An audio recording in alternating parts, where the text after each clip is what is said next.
Myself first. My name is Teresa Stoppani. I guess I'm a guest here. I used to teach here. I consider myself a friend of the AA, but I'm here as a guest. This event is the second at the AA, but the third in the series called this thing called Theory, which started in Leeds Beckett University in 2015. With a big international conference. This thing called Theory was the title of the conference. We produced two publications coming from it. I'm speaking in the plural because the work was developed with Doreen Bernath, who together with me is behind this afternoon event. Unfortunately, Doreen cannot be here today. And with other three colleagues, both teaching and doing PhDs at Leeds Beckett. We had many speakers. I guess we're here also because many of the speakers and then contributors to the publication were from the AA. And we felt that the conference and the two publications were far from covering the idea of what theory in architecture is today and how we talk about it. And we decided to continue the conversation in this more, let's say, smaller and I hope more productive format. In particular, this year it happened to almost coincide, if not clash, with the PhD seminars organized by the students and alumni of the PhD program. And so we've become part of this 3-day event revolving around research in architecture, PhD in architecture, and in particular the work of questioning and writing about what you do. This is the official version. The real version of the story is that Mark Cousins, who doesn't need the introductions, gave a wonderful paper keynote address at the conference. We started to introduce the issue of betrayal in architecture and in the relationship between architecture and its theory. And again, an open conversation which continued in the seminar here last year in the relation with with theory and philosophy, and has become now, in a way, again, the keynote or the starting point for this afternoon conversation. We'll try to have very short papers or provocations and leave instead more time for a discussion because we consider this as a collective work in progress. So I hope you'll be not just audience but participants beyond any rhetorical claim. Really, please do talk to us, with us. I have to do my duty also as representative of the AHRA. The AHRA is the Architectural Humanities Research Association, which has started the group, and I'm doing the job of the chair, which I'm not, of the steering group. This is one shot from the website.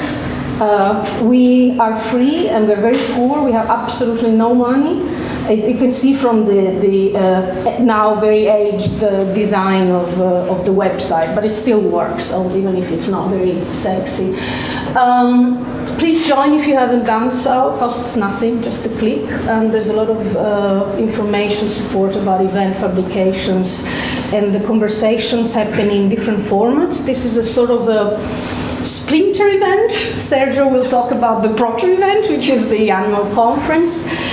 We have meetings, we support scholars, not financially because we have no money, but in any possible other way, with resources. The moments of larger exchanges are the international conferences, and you can see the next one will be, they're usually in November. Can you go back? Sorry, show them.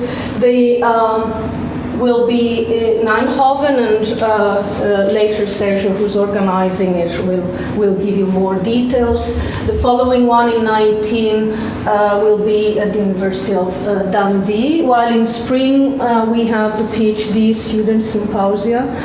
For PhD students, but also other scholars, where we invite senior scholars or members of the steering group to chair and comment. They're becoming bigger and bigger this year. It's at Aalto University in Helsinki, and it's in collaboration with EHN, the European Architectural History Network, because they are having their big international conference in Tallinn just in the days after the PhD symposium in Helsinki. It's just a ferry ride, I've been told, so hopefully people will go to both. So that's the program for the next events. The symposium, there's been proposals for from Manchester, Cardiff, Newcastle. I don't know which one will happen in spring next year. Sorry, I made a mistake. It will be spring 19. Please do send proposals if you want to have further exchanges and travel a little bit. If you can go to the publication, this will be the next one. There are two formal so-called outputs. A selection of papers from the conferences are published in Routledge series, which is called Critique, and it's edited by Jonathan Hale. These are the 6 most recent ones. That's Architecture and Feminism is the latest book from the conference in Stockholm. Another vehicle is the journal, Architecture and Culture, which is more agile and has an online presence and can include also films and visual materials and interactive materials besides the more conventional academic essay. And every year publishes an issue linked to the theme of the conference, while other are proposed by the editors or guest editors. Again, I invite you to submit proposals. You find both on the Taylor and Francis websites, because both the book series and the journal are now published by Taylor and Francis. We have, I think, that's pretty much what I wanted to pass on as information. Just a little bit of background. The group was born, I keep saying 12, but it's more years ago. I think it's more 15 now. To really call attention to the presence of the humanities and theory in particular in architecture and the architectural discourse, and that was on the occasion of one of the research, then called Research Academic Excellence, what is now called Research Excellence Framework. Those moments of evaluation of research. Many of the things we do, we write, we produce, we think, of course, cross boundaries in the arts, in the humanities. So this was the idea of a group of architectural historians and theorists to very clearly say, we want to be assessed. It's not a nice word, but to be present with our work within architecture and the built environment, because that's what we address. So that was really the beginning of the group. And that's one of the things the book continues to do. While it's international, it addresses the issue of the evaluation of research, mainly in the UK. As you probably know, this will happen in 2022 for work produced up to 2021. We are one of the bodies which can recommend reviewers and experts for the assessment, and this year we have a voice because Jonathan Hale is one of the experts sitting on the panel, which for us is not an achievement, but an important, well, it's an achievement for Jonathan, but it's an important acknowledgement that we exist in architecture. So that's my boring bit number one. Now I have to do the boring bit number two, which is go through the program very quickly though. We are part of this beautifully designed, I don't know who did the poster, yellow and blue thing, about the PhD seminars. If you go to the next, then not so nice, but just to see what we are going to do this afternoon. Yes, there is another. It's not loaded here. It's, there we go. Okay, that's the introduction. Next. This is the blurb, which we've probably read and gives you a little bit of a background of what we've done so far and where the idea of double crossing stems from betrayal, and I think we'll talk about this later. I'm not going to read all of this, we'll talk about it. And the speakers. We'll start with Mark Cousins. This is the biography from the AA website, Mark. I don't think we need to introduce Mark Cousins because I don't know, he's the mastermind, even if he doesn't maybe don't want to know it, of all this. We've all been inspired, educated, teased, betrayed by Mark. So Sergio is here. Do you want to introduce yourself or should I read it? Sure. Sergio has a fantastic itinerary between practice and history and theory from first Brazil, right? And then Holland, academically Holland, and Portugal. Maybe you can do it because I don't know the very personal details. Well, my name is Sergio. You go, yeah. My name is Sergio. I am currently an assistant professor of architecture, history, and theory at TU Eindhoven in the Netherlands. I have been there for the past 4 years, ever since I completed my PhD at UCLA. Prior to that, that's what Teresa is referring to. Prior to that, I was a practicing architect in the Netherlands, so I went away and I came back. At TUE, I am also one of the founders of the Curatorial Research Collective, a sort of fledgling group that tries to think about curatorial practices but also apply them to new types of exhibitions. I am also the chair for AHRA's next conference, which will be in November at TU Eindhoven, which I was also supposed to introduce. Yeah, shall we just go through the speakers and then we'll Yes. go back to it? Yvonne, before I mess up your biography, you want to do it? Shall I sit here?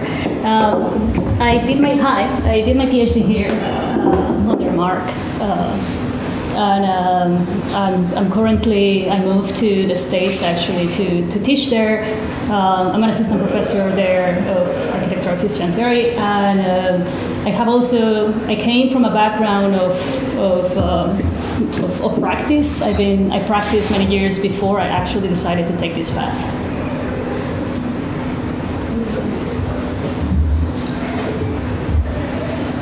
Douglas Spencer, do you want me to read it? Yeah, you do. I read it. Douglas, who's sitting there, is the author of The Architecture of Neoliberalism and contributor of radical philosophy, and he's written chapters for a series of collections on landscape architecture, politics, and critical theory, which include Architecture Against the Post-Political, Landscape and Agency, this thing called Theory, He's published numerous essays in journals, which include the Journal of Architecture, AD, Fine, Geographies, Volume 13. And he teaches here in the graduate school, but also at the University of Westminster in London. In alphabetical order, that's me. My background is in architecture, but I've been for a long time working mainly in architectural theory. But I do come from architecture, so I'm interested in how many different other practices and other disciplines affect the architectural. And I look, I would say, a lot, maybe too much, at art practices, because I think they open up a series of issues sometimes architects are a bit afraid or embarrassed to address. Anyway, I've done this through a series of works.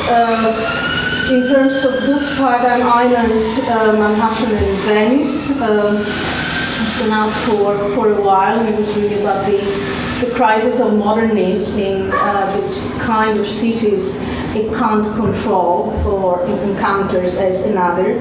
I'm currently literally about to hand in the manuscript of the following one, which Unorthodox Ways to Rethink Architecture picks up a series of key terms, again in the relationship between architecture and the city, but in a theoretical way.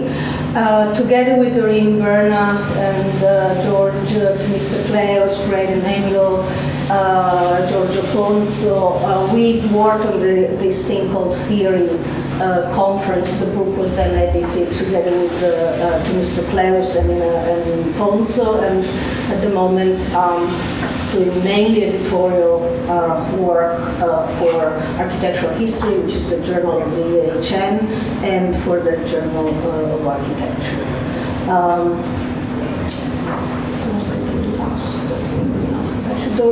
These are the respondents. I don't know if Doreen will be able to connect long distance, but Doreen also has a background in architecture originally, but then moved more to the practice of theory, but in a wider way, looking at design, technology, philosophy, visual art, media and cultures as well.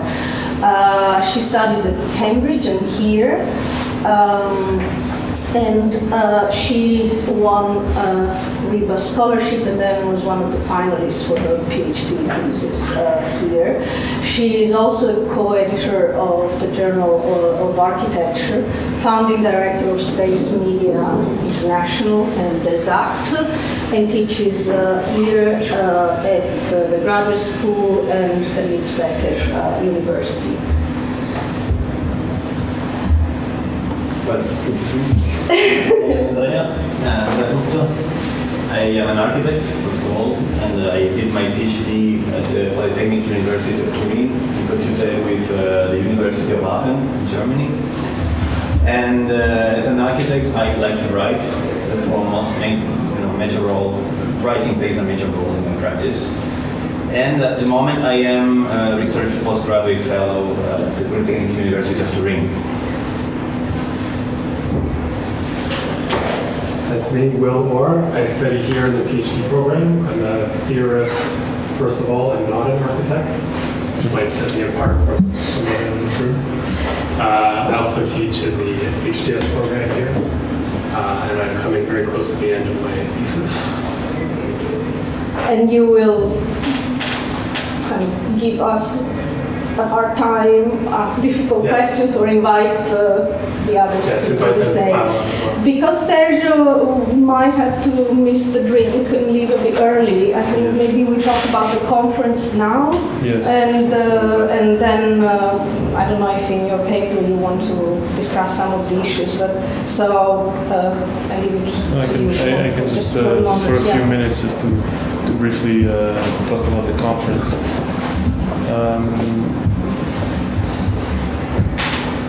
This works. Yeah, so like you should know by now, my name is Sergio. Like I said before, I'm an assistant professor of architectural history and theory at TU Eindhoven. And like I said before as well, I'm the chair for the upcoming conference, which will be in November this year. So it's titled Smartness Beyond or Between Discourse and Practice. And so the conference in Eindhoven will critically investigate smart systems in architecture and urbanism, the now so commonly hyped smart cities and smart buildings. Since increasingly it seems that the word smart has been thrown around to justify pretty much anything and everything. And so that the term smart has become a sort of catch-all term to indicate the advent of some sort of charged technological shift that has been propelled by the promise of a safer, more convenient, and a more efficient form of living. But particularly, and I say this in all earnest, particularly in my university, there has been this sort of almost techno-optimism that has been flooding in through our halls. Everyone wants to believe that smart cities is the next big thing, and no one really stops to consider, but is it really the next big thing, and what does it mean if indeed it is the next big thing? So that's what this conference is also a little bit about, is to not only give merit, but merit is due, but also provide criticism where criticism is due, which seems to be some sort of lacking quality in the current discourse on smart cities.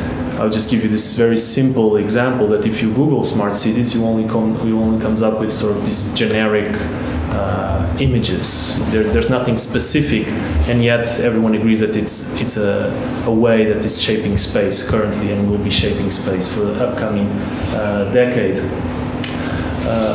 So to help us discuss this increasingly pressing issue, we rely on rather distinguished scientific committee who have also, some of them have agreed to be keynote speakers in Eindhoven or have already agreed to be keynote speakers in Eindhoven. Perhaps you know some of them, perhaps you know all of them. I'm not really going to introduce them now. You can check them on our website. But I can tell that Dan Hill, Gita Mehta, and Antoine Picon will be keynote speakers in Eindhoven. And to establish these sort of meaningful connections, because we had a call for sessions before, then we've had a call for papers, so we will have about 14 or 15 thematic sessions. You can also find out about all of them on our website. But in order to establish meaningful connections between them, we have determined a few themes, or defined a few themes, which, like I said, have served to organize these 14 thematic sessions. So these are themes and sub-themes that we feel that could somehow provide some sort of framework to start discussing or start creating a conversation about the qualities and the difficulties provided by smart systems in architecture and urbanism. So again, if you go on our website, you'll be able to see everything about it. So naturally now, as I mentioned, it's a little too late to submit any type of abstract, but that doesn't mean that you cannot participate in the conference, since in June, so in about 2 or 3 weeks, we will announce all the papers that have been accepted, and we'll also open up the registration for the conference. So if you are interested and feel that you would benefit from learning a little bit more, or participating in the discussion about smart systems in architecture and urbanism, I would invite you to, of course, come to Eindhoven. And if that's not really a possibility, for one reason or another, like Teresa mentioned, there's always the publications that will come afterwards. So there will be a selection of papers that will be further developed into the volume, the published volume or the edited volume by Routledge. And there will also be a special issue of AHRA's journal, Architecture and Culture. Anyway, like I've mentioned, in our website you'll find all the necessary information, and sometimes also even unnecessary information. So please check it out, and I hope to see you in Eindhoven. Thank you. Thank you. Now, Mark, if you want to introduce us to betrayals. Thank you. Okay. I'm not intending to give, a normal lecture. I'm going to. It'll be restricted to really just a small amount of time. As a consequence, I'm going to have to be very brief, very sort of dogmatic, etc. But before I start, some of the ideas for this originated in a very large conference at Belgrade on deconstruction and architecture. And I'd continue to like to thank Bernard Choumi and Madame Derrida for their strong support. Just now, very usefully, someone used the phrase smart architecture, smart cities, etc. And that kind of automatically introduces us to, the problem of the polyvalence of words. I was thinking while he was saying smart cities, how would you distinguish between a smart city and a stupid city? I wouldn't remotely pretend to know. And what's more, I don't think anyone does. So if you see the word smart, an alarm bell ought to go off in your head. Okay, let me kind of continue. I'm going to suggest, in the course of these rather scattered remarks, that one way of looking at theory is to see it as a form of betrayal. And that term, betrayal, in my usage, has an entirely positive sense, i.e. it's good to betray. But I want to kind of come at it in a somewhat kind of indirect way.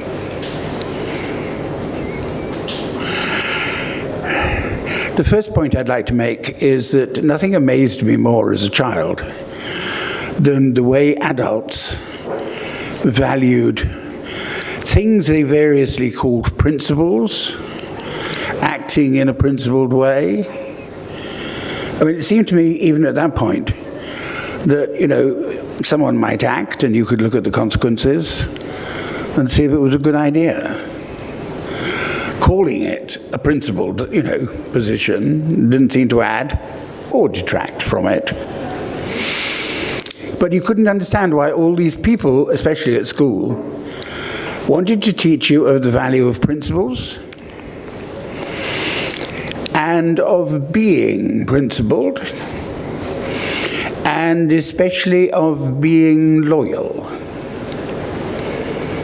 It was as though then there was a kind of, a sort of Christian stroke Cold War terror that people might be not quite loyal. And the good thing was to insist always that people were loyal and principled.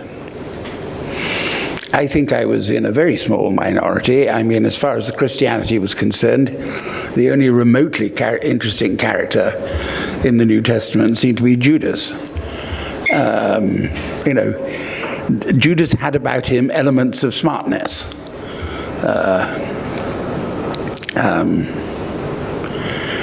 Why ever he did it, we shan't know, but somehow you can tell from the story that he didn't do it for the 20 pieces of silver. He did it for something else. So that's why the 20 pieces of silver appear. They're almost what you might call a kind of, secondary addition to try and grab the story into he wanted nothing more than 20 pieces of silver. By contrast, in the school, let me just give you one example. There was an enormous fund of loyalty and admiration for the religious figure of Martin Luther. Luther was presented not only as correct in religious terms, school being Protestant, but above all, a kind of person of indomitable principle and rectitude. Priests and school teachers would read out accounts of Martin Luther as if they were reading from the Bible. Especially the appearance of Luther at the Diet of Worms, summoned into the presence of the emperor, where he finally turns down any compromise and says famously, Here I stand. I can do no other. Ich kann nicht anders. Everyone, a lot of people had tears in their eyes. I mean, this seemed to be such a sublime representation of principle. I, as a nasty little boy, was thinking, why not? I mean, there's nothing you could do. I mean, by contrast, a more intellectual figure like Erasmus is thinking, well, actually, if you consider the number of people who are going to die in a religious conflict, let's try and get some kind of compromise going. Of course, defeated. But in the meantime, Erasmus invented a concept which I still think hasn't outlasted its time, or in fact it's never really been. Had a notion in Greek of adiaphora, which was things over which we don't have to disagree.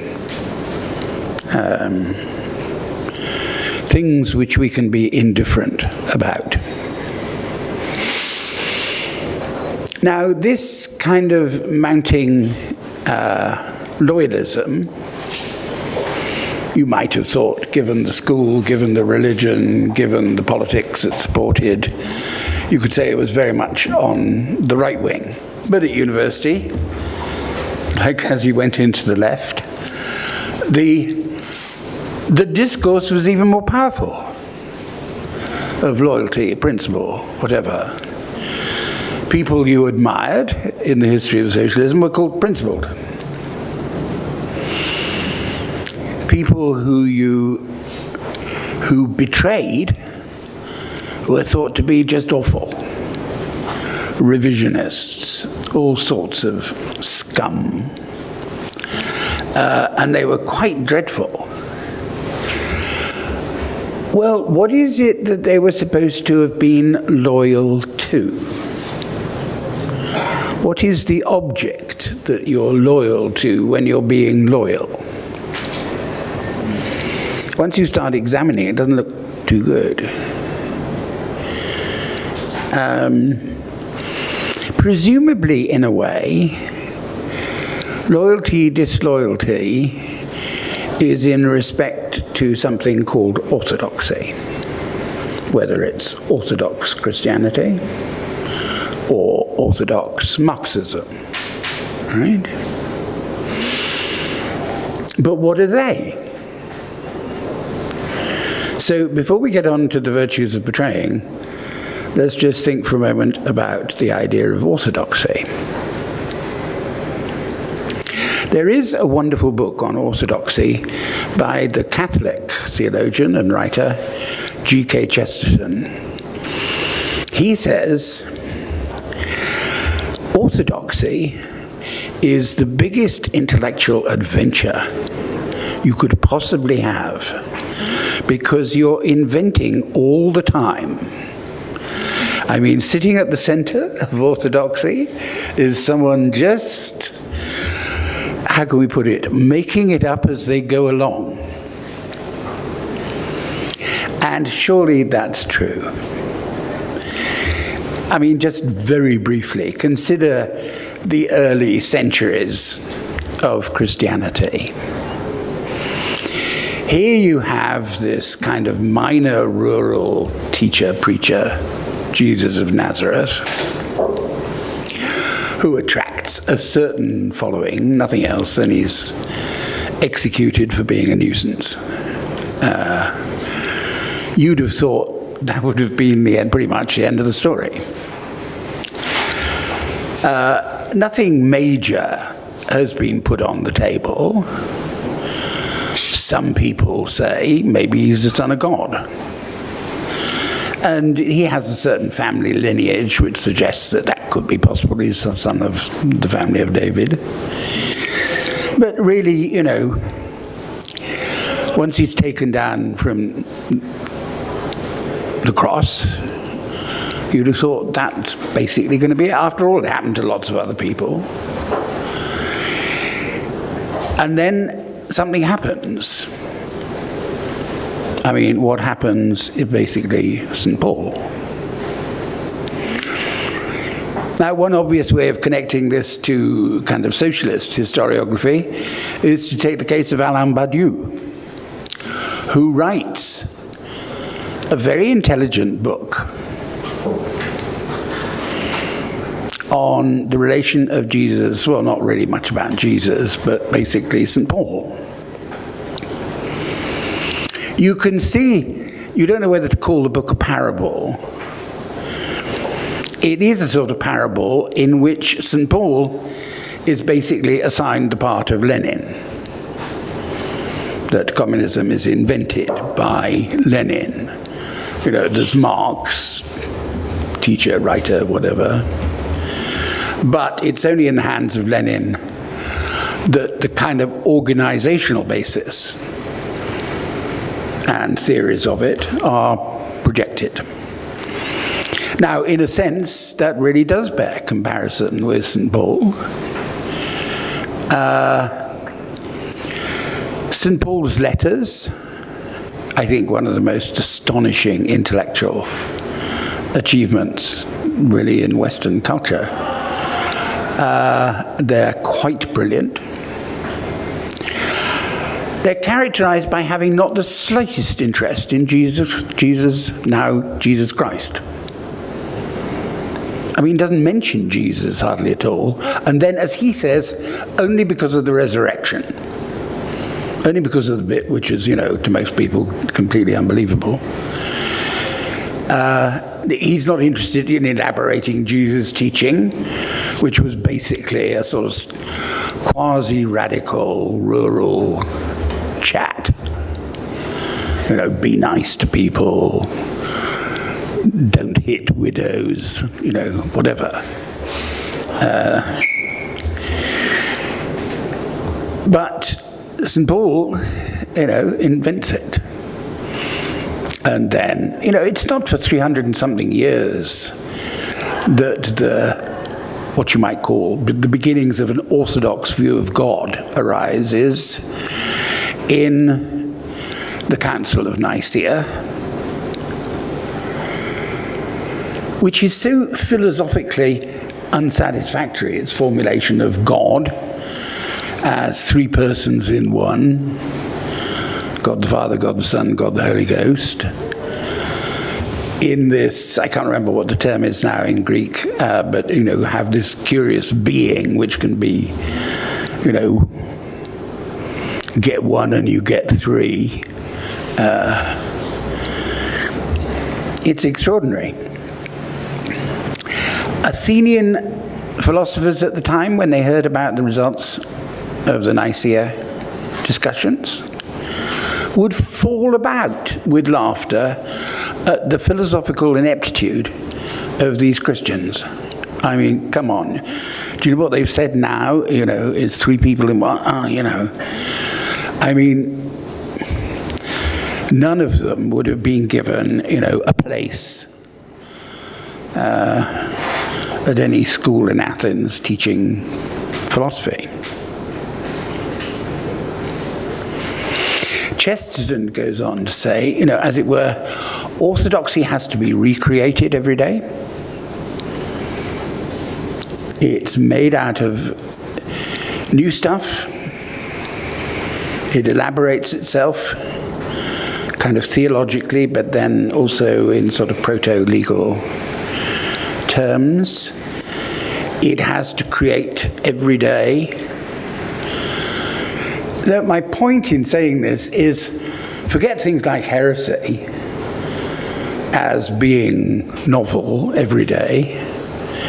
It's orthodoxy. Or let's put it another way, there never is orthodoxy in the sense that someone tells you. If I say, what is Orthodox Christianity? There isn't anywhere. You can go and look, and if it pretends to be, it's just theologically dumb. It'll be like looking at the other side, like those books on, you know, Marx for those without much time. You know, they're all wrong. I mean, I mean, they're not just, awful, they're wrong. So orthodoxy is endlessly spliced together according to the demands of the day. Of course, as theologians say, Christianity is still relevant. That's because it was only invented yesterday. I mean, a pope who knew that was Pope Benedict. Probably only Marxists are the ones who actually approve of Pope Benedict, as actually kind of understanding what's going on. Anyway, so you can't, in the literal sense, betray orthodoxy, or rather, orthodoxy is auto-betrayal. I mean, perhaps that's the better way of putting it. So you can't really betray in the sense that it's usually involved. You can become heterodox, but then we know perfectly well Marx was heterodox relative to other Marx. I mean, we've seen, well, in my lifetime, whole ways of distinguishing that, if you look at Louis Althusser, he produces a Marxism which basically excludes the young Marx, the manuscripts of 1844, and the Grundrisse. That's fine. My friend Paul Hirst, went one further and says, really, there are only a few pages on the factory in Das Kapital. The rest has to go because it's basically governed by a metaphysics of labor. So my point is, I'm not trying to say what's wrong and what's right here. I'm trying to say, orthodoxies like revisions just continue. They're really, in a sense, doing the same thing. Orthodoxy and revisionism are, in some sense, rearranging the textual possibilities of an oeuvre and then applying it as if it was suddenly kind of like true. But obviously there's more to kind of betrayal than just a certain kind of endless discursive condition. It has a certain aggression about it. It is, in some sense, kind of like destructive. It is there to destroy the orthodox in the sense of representing the orthodox as the real, the true, whatever. It doesn't have to be, in any sense, against the idea of truth. It has to be against the idea of any discourse having a kind of permanent position of truth relative to others. So there is this kind of aggression,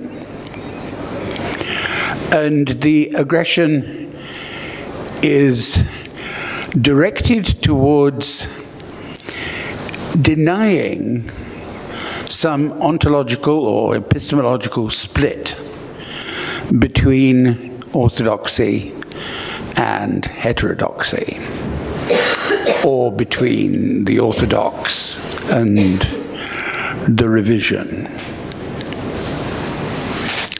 Now let's turn more openly to the question of theory. It seems to me that is a permanent condition of theory, that theory makes one kind of wager, and only one wager, which is that it will argue, whatever you want to call it, argue, reason, whatever. And this was first said to me by Paul Hirst. The deal is that where the chips land, that's how it is, for the moment. You kind of have to accept that's where you are. Now, in order to kind of make this a bit more explicit, think of yourselves in relation to certain discourses. It's characteristic of us that we all arrive like in the middle of a discourse. Suddenly, our attention is captured, we kind of come into it. And it takes a good while to sort of work out the basic landmarks, the basic landscape of this discourse when we become more confident.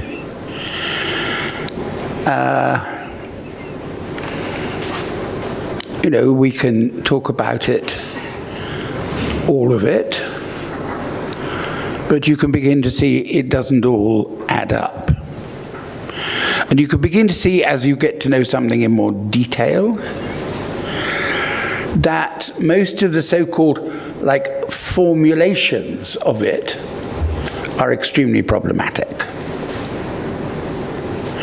Think of the way in which, in many ways, Marx is reduced to about 10 or 15 cliched quotations.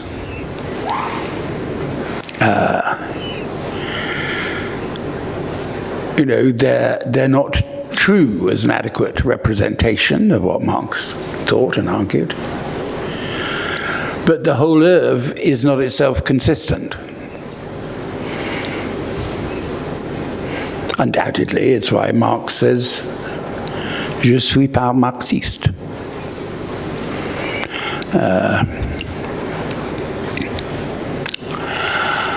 So, the wish to, in some sense, attack, I'm admitting it's kind of aggression, to kind of think, is that you're committed only to the idea that when you've thought something, that's it. Not that's finished. On the contrary, it starts again this evening. But for that moment, it's what you've thought. In the consequence of this, ideas never really provide us with anything. They're things to be disintegrated. They're things to be degenerated. I often say, the purpose of an architectural school is to stamp out ideas, which I think is true. But actually, that's the task of intellectual life as well. You do what Hegel calls it. He says for modernity, the talk we have is of the criticism and ceaseless ruination of everything. The ruination of ideas. In a sense, the ruination of ideas is actually a more accurate way of what we normally call an intellectual life. Every morning you have to get up and destroy a deeply admired, loved concept. That's, it's a difficult job, but somebody's got to do it. And, we should take responsibility for being irresponsible. What we are not doing is putting together like an edifice that will tell people what to do, mark orthodoxy, whatever. That too can only be settled by argument. Now, these apply, not just to Christianity and Marxism, but to everything. It's why an intellectual is indeed an unreliable object. It's not just that they are these delinquent wreckers. The other side, of course, is theory, in a way. as seduction. It's the other half of theory as betrayal. And of course, you're all completely used to the idea that seduction and betrayal are two faces of the same coin. One reason for saying this, and then I'll stop actually, because I don't, in a sense, need to work it all out in terms of architecture. But I think it's worth just saying that, I'm opposed to the idea of philosophy getting involved with architecture, because then architecture starts sounding philosophical, automatically kind of more conservative. I think the function of architectural theory, in many ways, is to get philosophy off the back of architecture. But this can't lead to kind of architectural prescriptions, like a smart city.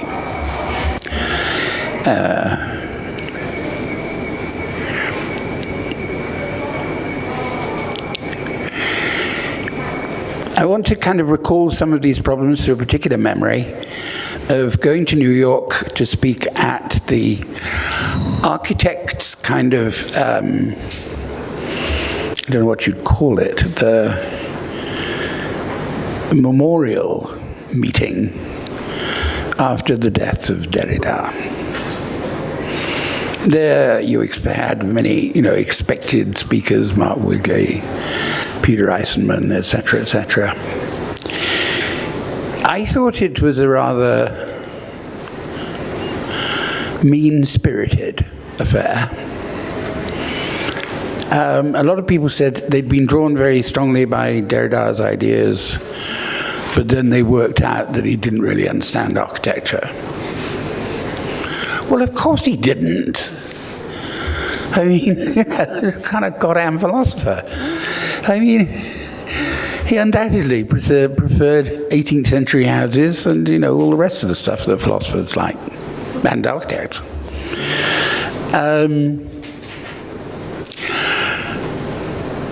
The question I raised really was that it wasn't a question of architectural of philosophical comprehension, but my experience here led me to the following kind of formulation, which seems to me even now quite obscure. I was probably appointed here simply on the grounds that I knew Derrida very well, and there was a big kind of popularity of Derrida in architecture. But when I'm teaching Derrida, I realize that very few people in the room are actually following what for a moment I'll call the argument. They're reacting to Derrida very positively in a sense, in an emotional sense. They find the writing very affecting. That's not to be translated into like an argument or a set of points. Derrida says this against the idea of foundation or origins or whatever. It's that his words seemed to do something. And what they did was seem to suddenly, I talked to many people about this, would suddenly expand the space in which they could think. Not by intellectual conviction, but in a sense through effective, affective, subjective transformation. That undoubtedly you could put under the heading of seduction.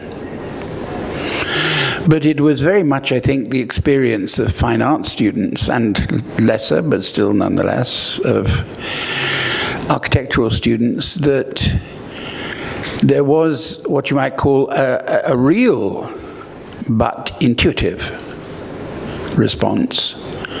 And this is not the moment to degrade intuition. And so there it was.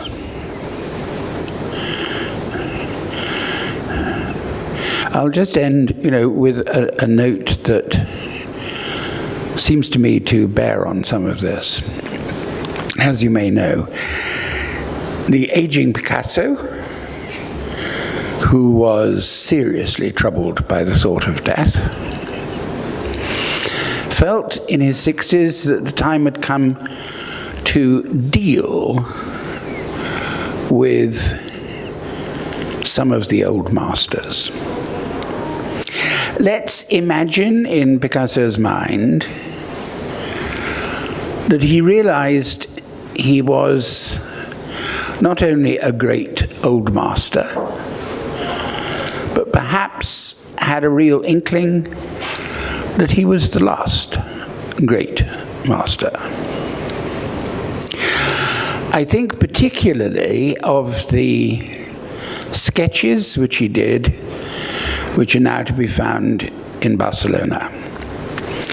The sketches on that hugely admired painting, Las Meninas by Velázquez in the Prado. Furiously,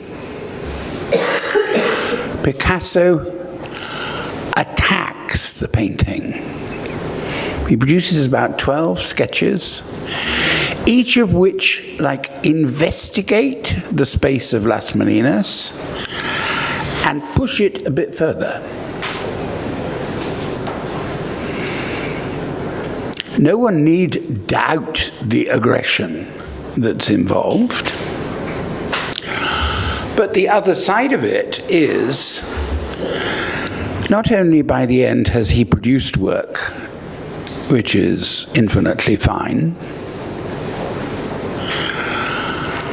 but he has made Velázquez greater than Velázquez had been. I mean, Deleuze somewhere agrees with the idea that you can literally transform a painting through another painting. And why shouldn't you? So it's aggressive, it's a betrayal, but in a sense it has an access to a sort of transhistorical, I don't know what you'd call it, kind of greatness. I mean, I'm not talking about greatness here.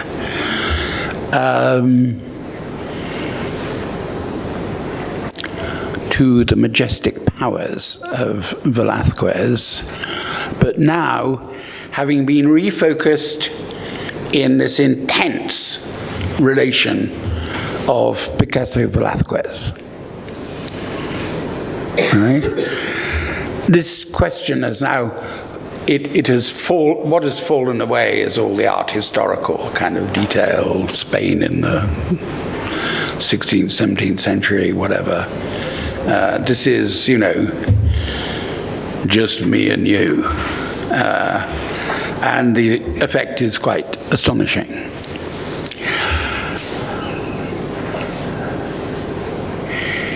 He has betrayed Velázquez, and in betraying him, he is able to create space for Velázquez such that no one else had ever been able to do.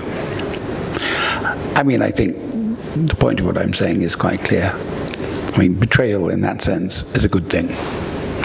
Okay, thank you.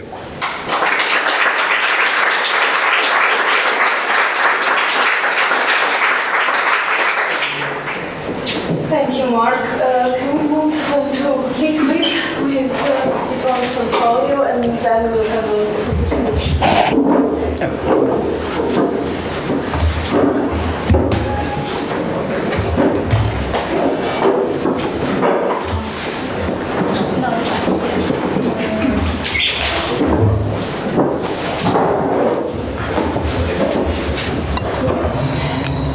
I'm not sure how I can.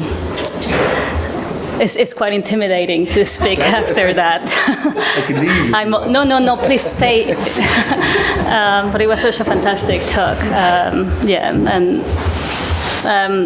think I was specifically taken by the fact that ideas are things that can be disintegrated. And I think there's something about that will resonate in what I have to say today. So I have no slides. What I'm presenting is more kind of my reaction to the double crossing, to the betrayal. And what I want to do is I want to draw attention to one of the acts of betray that I think is often debated in architecture theory, and that is the so-called death of theory, or the end of theory. As we know, this idea that theory can die can be traced back to either the diminishing importance of the grand narratives that used to mobilize many discourses in the 20th century, or in a more colloquial way, it is also a sign of certain frustration in regards to the efficacy of intellectual work. What is that we do? Or simply a disbelief that theory can contribute significantly to what really matters at any given moment. So, for example, you might recall someone like Michael Schreiner saying, theory was interesting, but now we have to work. Or you might also recall the rise of do tanks or make tanks from the 90s on. So indeed, within and beyond architecture, many have mourned the end of theory. This debate has haunted architecture as if it would be a ghost since the 80s, or even, you can even trace that back. But today, in a world in which the left seems to be losing all the battles, some have recently argued that architecture is in an a-theoretical phase, or that architecture theory has no political impact.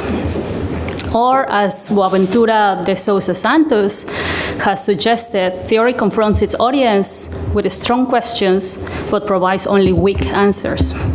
The future of architecture theory from this lens appears rather uncertain. It seems to me that this idea that architecture theory can die implies treating theory as a body that can live or die, that can be even resurrected, that becomes allergic to the grand narratives, or that can be even be healed or get better at the art gallery bookshops.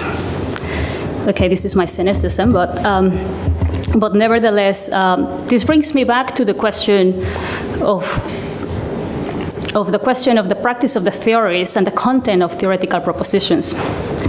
The idea that theory has an end implies that there's a unified, solid, and enclosed corpus of writings relevant to architecture, or a unified form of theoretical inquiry, so-called a canon. I believe that to think theory along these lines is only, of course, detrimental to theoretical engagements. For me, theory is not a thing. It is instead a process of interrogating the present. For me, theory does not live or die. Instead, it can emerge, take hold, and become irrelevant. And I really want to stress the relevance of theory. In fact, it is precisely the irrelevance that haunts theory that I would like to embrace. This idea that theory is not a thing, but instead a commitment to the present, for me, was best articulated by Foucault when he stated, and I quote, "The critical interrogation of the present is an attitude, an ethos, a philosophical life in which the critique of what we are is at the same time the historical analysis of us and an experiment with the possibility of doing beyond them." That's the end of the quote. This proposition for me is fascinating because it allows us to get away from the awkward coupling that architecture normally keeps between history and theory. To engage in theory along these lines is not to do history or do theory, or history and theory, or histories of theories, but instead it is to be concerned with the present.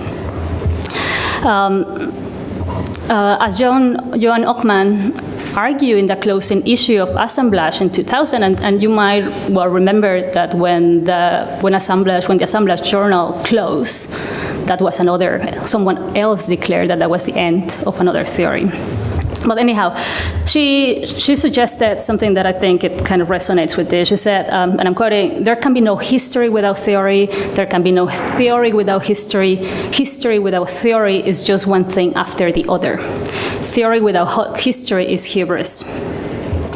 So, if the role of the theorist is to discern the relevant histories that illuminate the present, the practice of theory is not only to situate, to contextualize, and not to name the present, but more importantly, it is a practice that calls also for constituting the present in the first place. But if this is the case, we also have to understand the nature of the relation between the practice of engaging in theoretical investigations and the present. Of course, the relation is very difficult to capture. For me, it can only be understood, as I said, as a process. And I'm taking here Michael Hart's suggestion that to engage in theory is to engage in a process of becoming.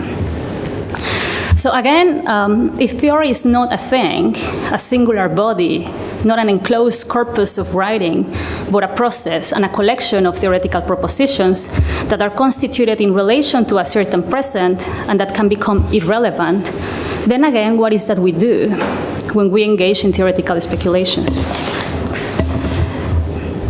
To reflect further on this, I would like to consider the practice of theoretical inquiry as being liquid. A liquid cannot live or die, but it can be contained, dispersed, or it can evaporate. Of course, I'm aware that using this metaphor risks, of course, being reductive, but I would like to indulge in this for a moment because it allows me to synthesize my thoughts in regards to the content and practice of theoretical inquiry. So what is liquid? Liquid is never stable. It evaporates, it separates, it is formless. But liquid also has a force, and I'm very interested in this. As it flows and occupies different containers, it has a capacity to disturb, to shape, to destabilize, and even to destroy. For me, to think about theoretical inquiry as liquid is to think precisely about its transformative force. Transformative insofar as it can destabilize the present, and it is not only shaped by its container, it can also redefine its container. It exercises pressure back. But how? As an entry point to think about theory as liquid begins with a suggestion that the product of theoretical reflection is not an end in itself. It is not stable. It is not a state we reach and cultivate. In other words, it is not to maintain the heydays that animated theory in the late 60s. Instead, I want to think that theory, just as liquid, can evaporate and recondense in other configurations. And here I'm specifically refuting the architectural theory canon. While many use this even as means to legitimize what we do as theorists, or to get a job, perhaps. I believe theoretical investigation is not about extending this canon or complementing it, but it is about confronting the present, about mobilizing the texts and histories that are relevant to understand how the present is constituted. Another point I want to make with the use of the metaphor is how liquid can be easily contaminated. I think this is interesting in relation to theory because I would like to think that architecture theory can also be contaminated by other discourses beyond architecture, but that architecture theory can also act as a pollutant agent by also contaminating other discourses. I wanted to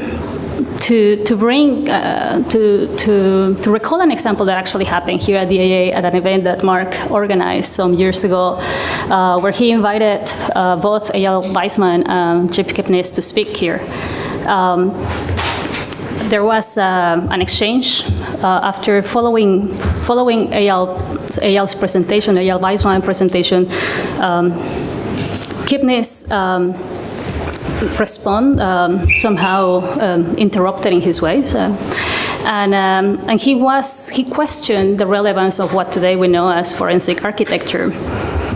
He questioned Eyal Weizman in relationship to his contribution to the canon and the discourse of architecture. For me, the question in relationship to this specific material of such a specific body of work entirely misunderstood, Kipnis entirely misunderstood the possibility to think architecturally beyond the architectural established canon and its self-legitimized paths of advancements. I agree with what Weizmann was trying to do by allowing the practices and techniques of architecture to escape its apparent disciplinary boundaries in a very productive and urgent way. Anyhow, the last point I want to make by using the metaphor is that just as liquid is amorphous, it is formless. Theoretical propositions are also difficult to contain in relation to the volatility and precarity of the present. And this is perhaps one of the contradictions of thinking along this way. To contain the relevance of theoretical inquiry is not easy. It requires a militant attitude to avoid its dissipation and evaporation. Yet at the same time, to contain a theoretical proposition is to exercise pressure back to the size to which it speaks by bringing clarity to how our present political reality has changed and how it is changing. For these reasons, this form of thinking, architecture theory, should not be confused with an anything goes scenario. The practice of the theorist is never a value-free attitude, rather the very opposite. It is instead a call to resist the passive flows of the now, the move and evaporation of the contemporary events. It is not about naming tendencies, but about making legible the precarity of the present.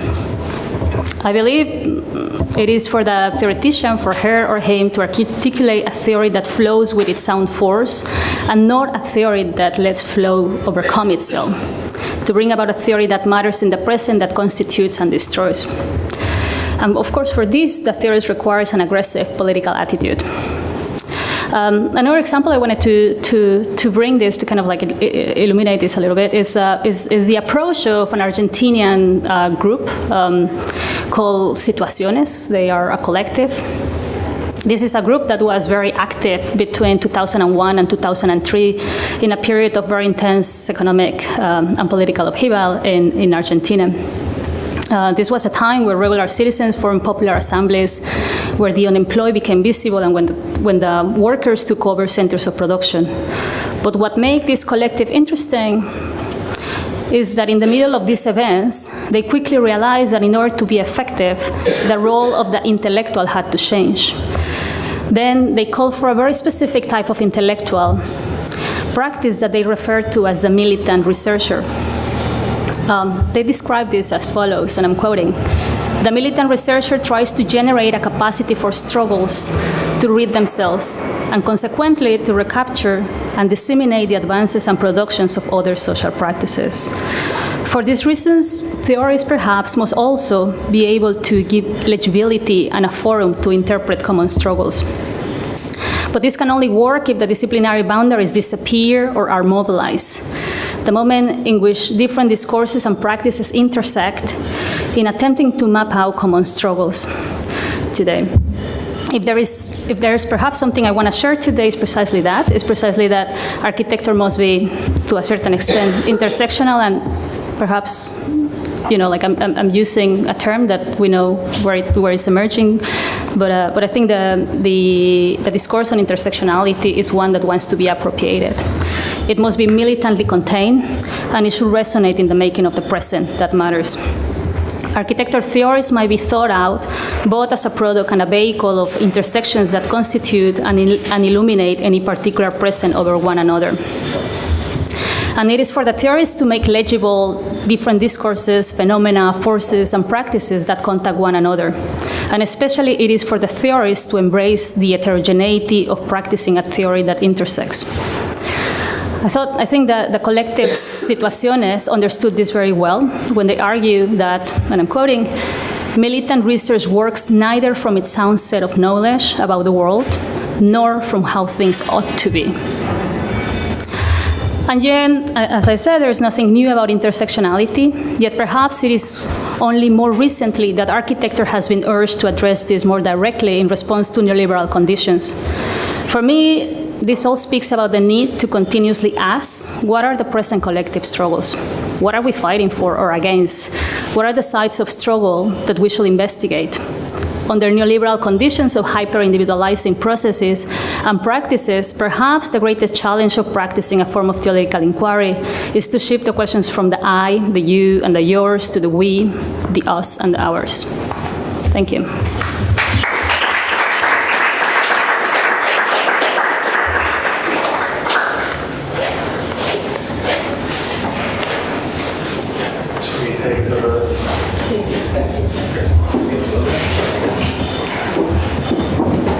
Shall we move on or shall we? No, sí.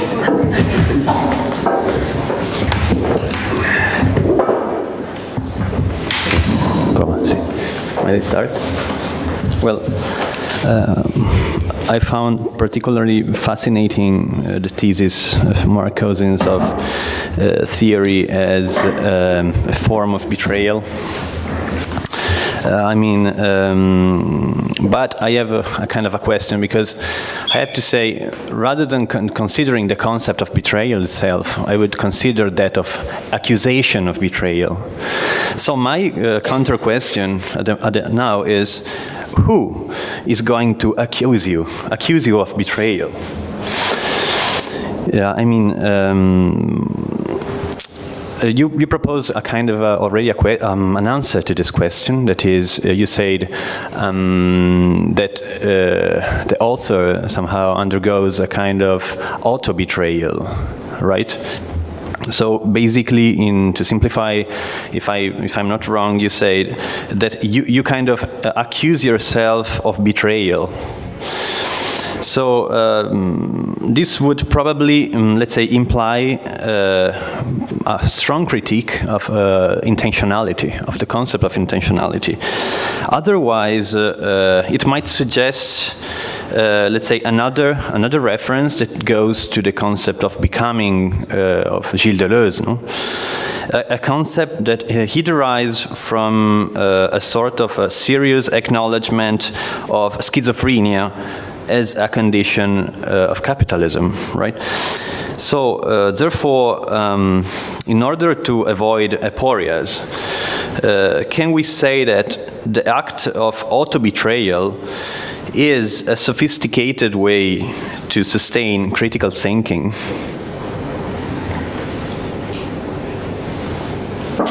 Well, I mean, you're right that when you say who accuses you of betrayal, I mean, I think probably everyone in the room will acknowledge we accuse ourselves of betrayal every day. It's called guilt. I mean, we suffer it. And it would be a good, I mean, I think guilt is an incredibly bad ingredient in politics. I mean, we live in a period where the sort of degeneration of humanism, largely consists in the tactic of making people feel guilty. If you try and make people feel guilty, yeah, they'll feel guilty for a while, and then they get fed up and they'll get angry. I mean, I think guilt is a disastrous mechanism in the field of politics.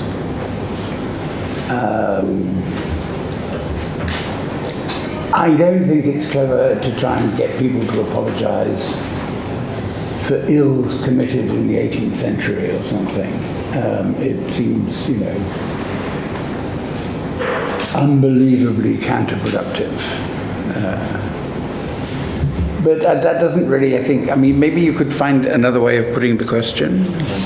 I mean, that doesn't answer your question, I know.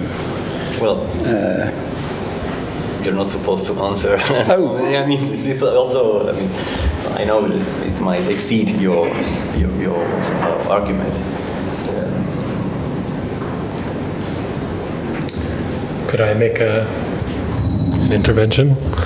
Coming as what you might call coming from an orthodox theoretical position, you might call it, it's extremely tempting for me to play the role of the accuser, to talk about the betrayals of theory, capital T theory, that occur within the architectural institution and within architectural discourse. Happily, to a certain extent, that possibility has been foreclosed by this event already claiming the positive value of betrayal, both in the text and in Mark's presentation. So rather than discuss betrayal as a question of like the truth and betraying the truth, I think it's helpful to think about betrayal in terms of the subjects it involves. Who is betrayed, who is the object, who is betrayed, and who they are betrayed for. As a question of seduction, who is the object of seduction, and how does betrayal work? In the story of Don Juan, the admission of betrayal is actually the moment of seduction. When Don Juan says to Doña Ana that I killed the commander, her former husband, that's the moment of seduction. That's when he actually wins her heart in the story. So I think to pick up on the gambling metaphor, one of the subjects is clearly the architectural institution here, architecture with a capital A, and even concrete architectural institution. The game of theory, the wager, the round of play, as an act of betrayal or as a kind of remaking in the moment of the context for the institution and for the uses of theory, is a positive narrative told by that institution. The story of betrayal in this case is told by the house. And the house's real message is, why don't we play another round? That's not a question so much as it's an attempt to outmaneuver the adoption of betrayal as a positive trope. Can I maybe try to bring things together? It seems that there's different ways of you as respondents trying to interpret or explore the different meaning or say configurations of betrayal and the issue of the liquid. Now, this liquid is full of pressure and force. It breaks more than flow in different. And we'll suggest this the admission or the confession of betrayal. So it seems that there needs to be almost an acknowledgement of or a reinforcing of, as if the thing in itself maybe needs to be a constant practice. And we die, not theory, we die if we don't do it. But then there are also moments of, I don't know what to call it, excess, explosion, corrosion, or this acknowledgement, which is probably something else. I don't know if that's the moment where the process stops and then it kind of goes back into or out something and therefore becomes transformative, as if it could be split into different modes of work in relation to a lover, a building, an architect, a position in thinking. I'm sorry, I don't know if it's a question. It's an attempt to, I think, make you converse. Yeah, no, I think, to me what is interesting about this act of betrayal is that, is that it had already escaped, in the moment that it becomes seductive, it had already escaped the act of betrayal itself. It is already something else. Like, it's not anymore. Like, I think the example, Mark, that you were talking about Las Meninas, like, it is only what is the afterlife of the Meninas or what Picasso is doing again, for Velázquez, it only happens once it escapes from itself, right? The act of betrayal has finished, and it's only there where it actually begins. It disintegrates in that very moment. The act in which he betrays himself, and he becomes, and Las Meninas comes back with in a different life. Yeah, I don't know. I think, or that's kind of like what I'm understanding, which I think, I mean, to me, in a way, it talks about this idea that theory cannot become a thing. It's not about a piece of art. It is already when this piece of art has become something else, when it has already been on the hands of Picasso, and it becomes an agent of its own right. Nevertheless, in reference to Picasso, so this is the moment in which it pushes forward, but it goes back. And I think it's also this intersection between this constant kind of glancing back to history, and yet doing something else in the present. Yeah. Okay. I mean, I agree. I mean, can I just give an example? I mean, which gave Brecht a lot of difficulty. It concerns the end of the play by the German dramatist Buchner, called Danton's Death. In the play, the friends of Danton are continuously warning him that Robespierre is speaking against him, organizing against him, and unless he goes to the assembly and speaks, it's going to get quite dangerous. Danton sits there absolutely confident in his reputation as the great revolutionary, would not demean himself to deal with this nasty little lawyer, Robespierre, and prefers the company of his friends and of his lover.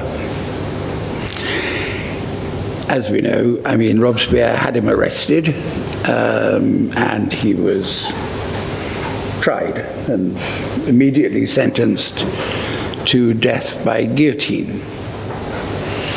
He's taken there, and I mean, it's an entirely fixed trial, but I suppose they all were.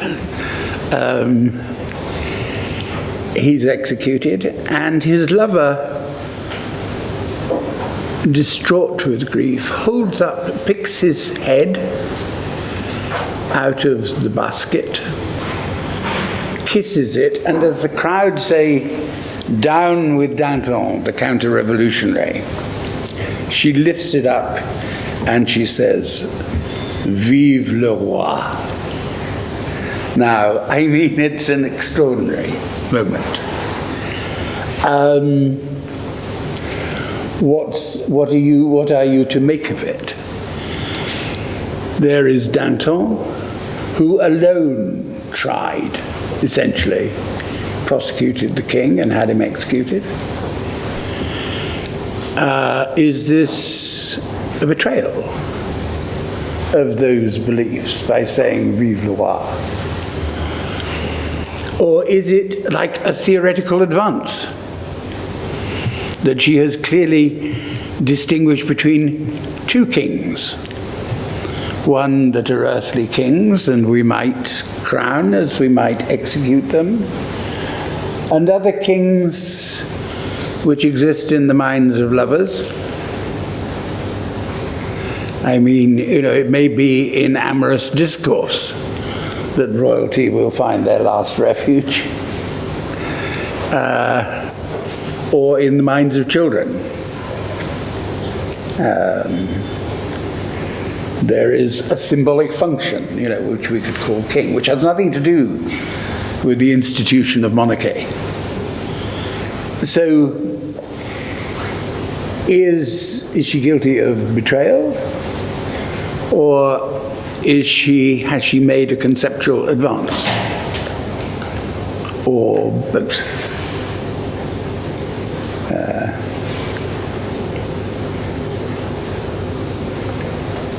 It's incredibly beautiful, whichever way you look at it.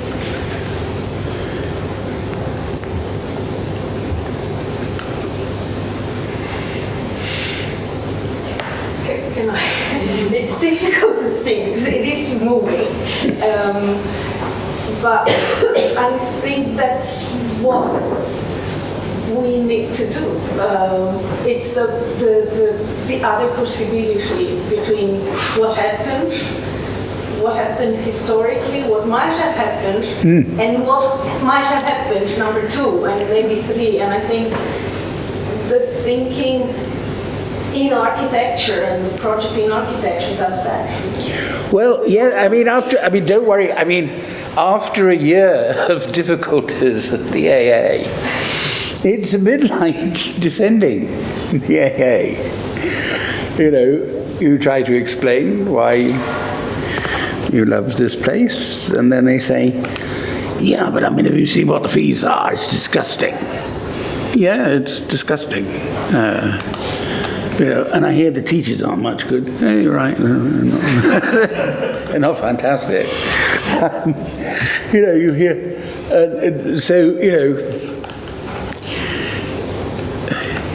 Long Live the AA somehow has something about Vive le Roi about it, even though one must say it.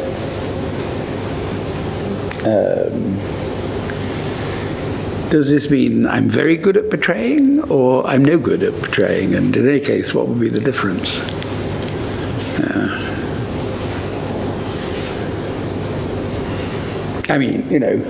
It certainly means there's not a lot of plain speaking. But I think it's interesting how,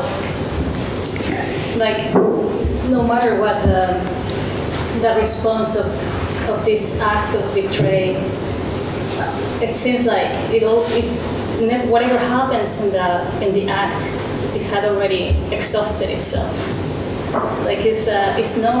It's nevertheless as an act, and even when that story can have a particular instance, it has to renew itself over and over and over.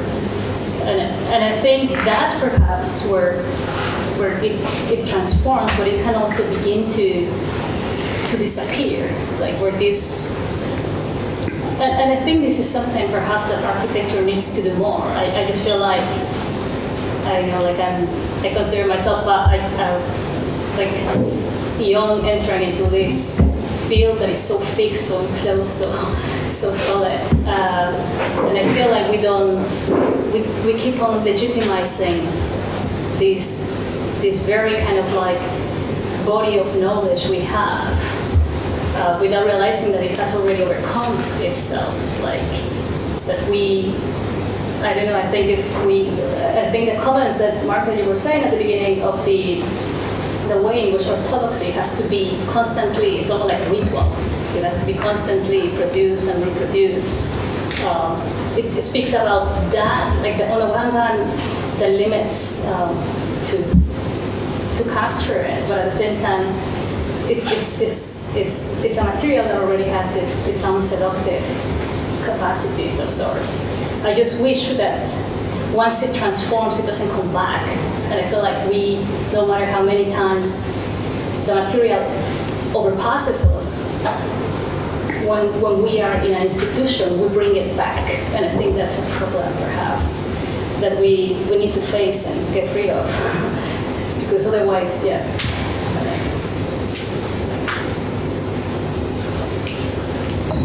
One theme that both presentations had in common was the interdisciplinary character of theory, whether it's philosophy and theory as a mechanism for getting rid of philosophy in some sense, or for integrating it, or for contamination in both directions. It seems clear that the ambiguity of architecture theory, rather than just theory, or theory within the architectural institution depends upon this interdisciplinary ambiguity. So theory only gets rid of philosophy, in a sense, by incorporating philosophy, betraying it, in a sense, betraying architecture by using philosophy, but then betraying philosophy in favor of architecture. I think this ambiguity is structural and functional to the role of theory in architecture. And that's what I'm trying to get at when I say that the theme of betrayal is, first of all, an admission and a project rather than an accusation or a crime. And it's the guilt of theory that in the architectural institution that is its most kind of charming and seductive feature. Yeah, and I think it's also like, in which moment philosophy does its job and you absorb it but move on. Like how can we think architecturally problems that perhaps you have to draw on philosophical backgrounds, but it's not about the reference of them. It's not about tracing it back to specific ideas. It's almost in a very opportunistic way, thinking with those ideas until the moment in which they absolutely disappear. So philosophy perhaps has to disappear in order to, perhaps this is the act of betrayal. I don't know, like the moment in which philosophy disappears. Yeah, in order to think architecturally issues of the present, perhaps. How would you make the distinction between the two? Because you're saying, it seems the recurrent element that everyone is saying is that there's a betrayal of architecture, there's a betrayal of other disciplines, that there's always this exchange. But how do you set the values between what's one and what's the other? What I thought was particularly stirring about your analogy or metaphor about the liquid is that the liquids, unless it's olive and water or olive oil and water, they don't separate. Once they're together, they tend towards entropy. And then it becomes something else. And I thought that's what you were trying to say. Yeah, I think that's what I'm saying. Yeah, that it becomes heterogeneous. It cannot be traced back to its. You cannot separate it back. Yeah. Nor would you want to. I don't think that is perhaps. I don't think that is already. We're not thinking theoretically. Or we're not engaging in theoretical inquiries. If you can still trace it back, I mean, we might just be repeating. My point of my question here is because we're talking about, or maybe in the recent interventions, the discussion has been about betrayal, architectural betrayal, or philosophical betrayal. But how do you identify what's architecture? What would an architectural theory be without philosophy, without other types of inputs? What would a philosophical theory be without other inputs? As far as I can tell, it just simply doesn't exist. Well, I think it brings a very interesting question. It's like, do we need to when we do theory, do we need to call it architecture theory? Do we need to, or once we begin to do it, it has already moved out of the discipline? I think the confinement to try to capture that which is specifically architectural theory is perhaps our one obstacle to not allow it to think. I think we can think architecturally, we can use our techniques and our practices and our ways of looking architecturally at things, what architecture says about certain issues. But to that, to keep it bound to the discipline, I think is only us trying to capture. I think it's very interesting how we draw so much, we learn from so many philosophical backgrounds. But often it is not the case that architecture actually is being used to think about issues that go beyond architecture. And I think this is perhaps where I feel like if we are more loose with our disciplinary boundaries, but nevertheless looking at things in an architectural way, using our techniques history. Like I think that example of A.L. Weizmann to me is relevant because they are using architectural techniques. They're using buildings to investigate certain problems. They are mapping things. They use images. They use techniques that are incredibly architectural to speak about something that I think that begins to, that you can question whether that is architectural or not. And I think that was Jeff Kipnis, immediate question, is this architectural? I think it's interesting when what we do as architectural theoreticians begins to blur, perhaps, begins to disappear, begins to be something else, begins to be used by other disciplines. Yeah. I'm sorry to interrupt, but the liquids have arrived. So if you don't mind, we can continue informally. We're running a bit late. So if we can take a short break and start again at 4. Coffee is there. Thank you very much.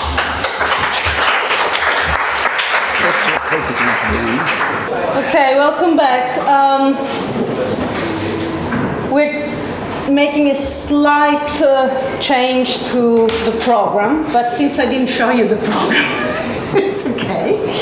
So we're going to go first with Sergio Figueiredo on towards big data, and then Douglas Spencer's, and then me, and then we ask again Andrea and Will to join and moderate.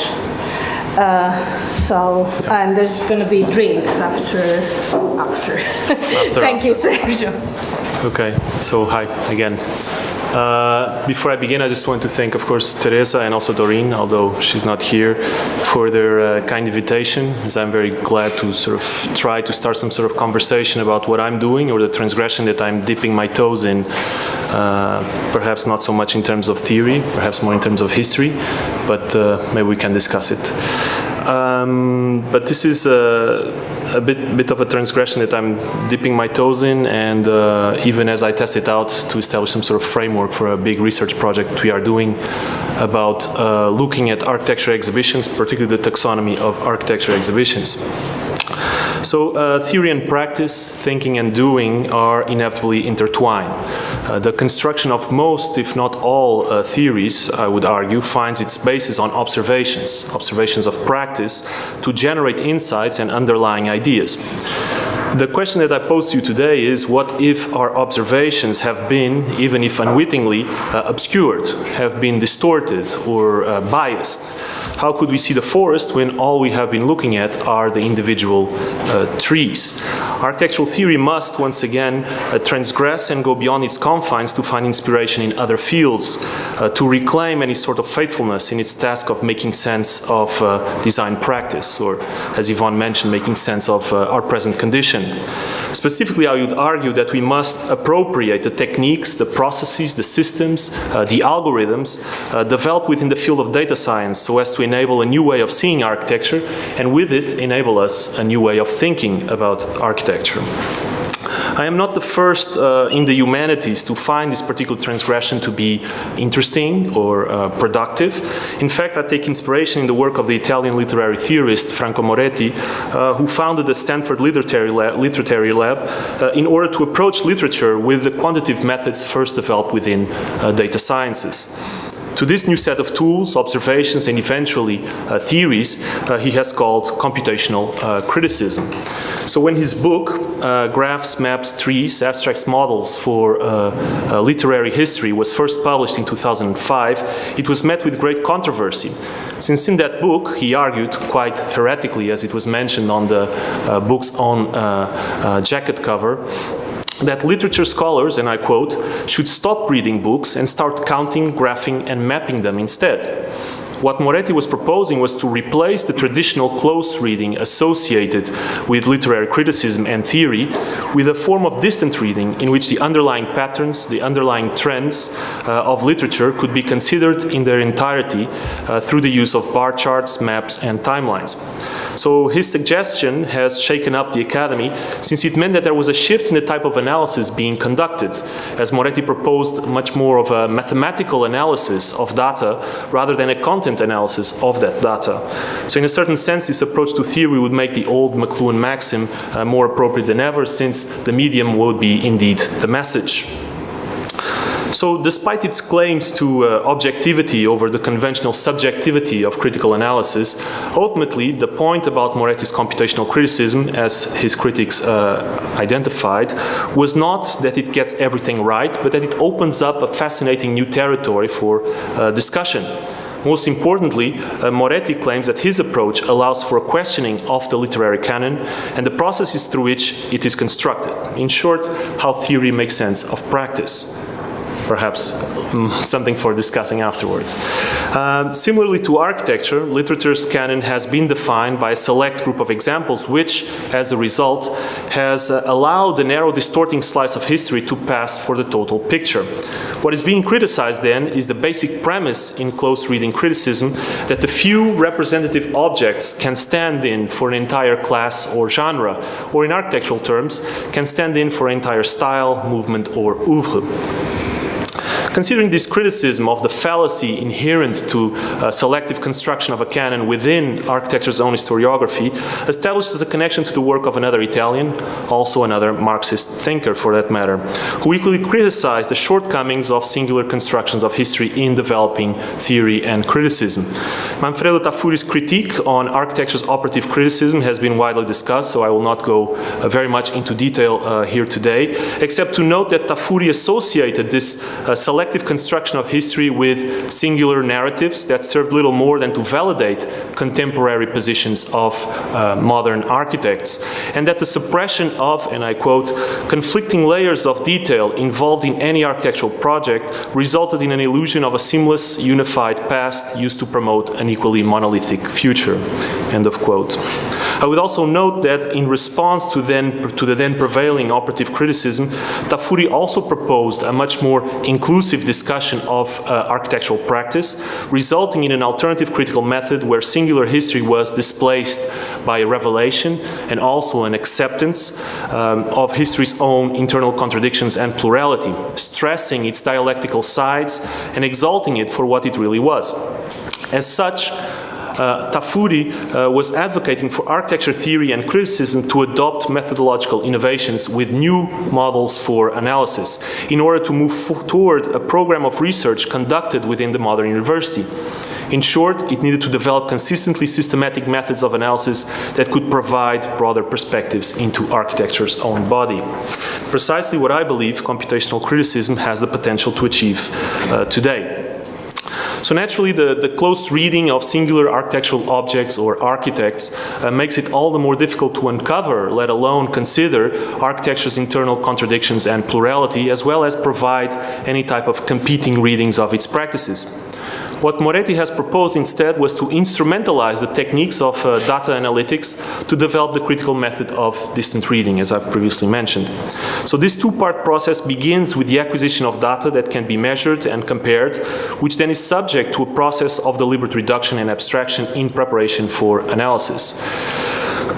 In this manner, distant reading allows for the original data to be recombined, to be reapproached on units that are either much smaller or much larger than the observed object. In architecture, this could refer to, on one end, architectural elements, architectural materials, or typologies of space, or on the other end, about shared ideas, trends, or inherent or observable systems. Once a unit of analysis is defined at whatever scale deemed appropriate, it is then possible to, and I quote, follow its metamorphosis in a variety of environments or in a variety of objects. Ultimately, distant reading allows for an understanding, albeit abstracted and reduced, of the entirety of a given production, be it literary or architectural, raising the question of what the architectural canon would look like if we would consider, or if we could consider, all that was being produced. What kind of insights could be drawn, what kind of theories could be thought of when observations are not constrained by a small subsets of surrogate objects? Could we finally develop a theory that addresses not just the exceptional but also the generic? one in which representative elements can be done away with, one that doesn't reflect architecture as any given scholar, theorist, or architect would like it to be, but one that allows us to understand and make sense of what architecture actually is, one that closes the gap between doing and thinking. So the appropriation of these quantitative tools and methods to architectural history and theory and criticism is not, of course, without its difficulties nor without its controversies. However, unlike Moretti, I would not argue for a complete replacement of close reading, but rather complementing it with distant readings. I do not believe that these two methods to be mutually exclusive, but rather that both have their own strengths, their own weaknesses that can be instrumentalized to provide a different perspective into architectural practice, but also to provide a different perspective into what we've been discussing as history or theory. This is a position that I share with the new media, or actually digital culture theorist Lev Manovich, who since 2007 has been developing new methods based on computational and visualization tools to produce new understandings of art history and theory. As Manovich states, and now I quote, he is not interested in choosing between humanistic versus scientific goals and methodology, or even subordinating one to another, end of quote. But he is instead interested in combining both in the studies of cultures. So combining the focus on the particular and the interpretation and the past form that is found within the humanities, and the focus on the general, the formal models, and eventually predicting the future from the sciences. For that, Manovich, much like Moretti, has founded a lab. He's founded the Cultural Analytics Lab, originally named the Software Studies Initiative, for not only conducting research, but more importantly, for developing new methods and tools that could be used by researchers in the humanities and humanistic social sciences without any particular technical background.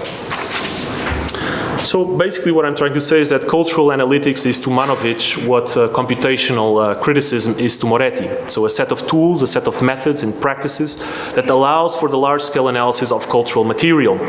However, as I have previously mentioned, Manovich's cultural analytics are closer to an evolution rather than to a revolution of methods, since they combine the novel ability of utilizing large cultural data sets with the more conventional use of close reading analysis and interpretation. Nevertheless, I believe that this combination introduces a much-needed point of discussion and, if I'm being a bit cheeky, an inevitable development for architectural theory, since by first looking at large architectural data sets, there is the distinct possibility to identify a much more, using Teresa's words, faithfully representative sample and have a better understanding of what that larger set includes. In this way, it is possible to not only identify individual cases particularly worthy of analysis, and this could be either due to their representativeness of the entire set or their deviation from the norm, but also what Manovich describes as content islands, that is, types of coherent content with particular characteristics or aesthetic qualities that are shared in only moderate numbers. So in this way, these new methods of computational analysis can do justice to the variability and diversity of cultural artifacts and processes, rather than focusing merely on the typical and on the most, let's say, popular. And this has been precisely the approach that we have tentatively deployed in beginning to understand the taxonomy of architecture exhibitions. An analysis born out of the observation that while recently architectural exhibitions have experienced a surge of both popular and critical interest, the current discussion remains surprisingly incomplete by failing to adequately identify, address, and even theorize how the devices through which the knowledge production of the medium is being constructed. Since our objective was to consider not simply a few exceptional and singular exhibitions, but rather as much as possible in their totality, starting with the 400 exhibitions that were originally organized at the Netherlands Architecture Institute, but then scaling up to also include exhibitions from the MoMA in New York, the CCA in Montreal, and also the DAM in Frankfurt. So this leads to about 1,200 exhibitions. So what we really needed was some sort of robust set of tools and methods that could engage with the totality of the material and at the same time assist in uncovering and identifying different types within this material. So we've been experimenting with combining the large-scale computational analysis akin to Manovich's cultural analytics with a particular form of qualitative close reading. Furthermore, in this first analysis, we attempted to also further develop certain tools for what Manovic has described as wide data in contrast to long data.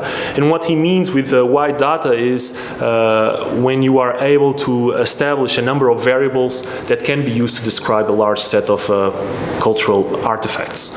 So basically, the easiest way to put it is that instead of just assigning the conventional types of tags or variables, so time, geographical location, style, you are able to break it down into much more varied levels of information, which then allows you to look and potentially find these sort of content islands. But the reason why I bring this up is that such wide data approach presented an opportunity to rethink fundamental assumptions about, in our case, architectural exhibitions, so that rather than merely classifying them using these sort of very much used, tried and true conventional markers, time, geographical location, media genre, style, that sort of thing, there would be endless other dimensions that could be equally considered. So in this first exercise, we approached it only by the level or the type of medium that the architectural exhibitions were displaying, and we've sort of dug into it to really look at how, in this case, architectural drawings were being used to represent architecture within the gallery. In any case, with this wide data analysis, we are able not only to find new similarities, new affinities, and clusters in the universe of architectural exhibitions, but also, inevitably, it has helped us to question our common sense view of things, where certain dimensions are taken for granted. Ultimately, this is arguably the most visible expression of the transgression being operated by appropriating big data and computational techniques in understanding architecture, in exhibition, or in other forms, since this has inevitably made us question how we think, how we see, and ultimately how we act upon our knowledge.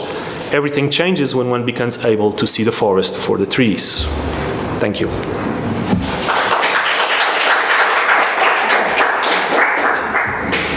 I will stay.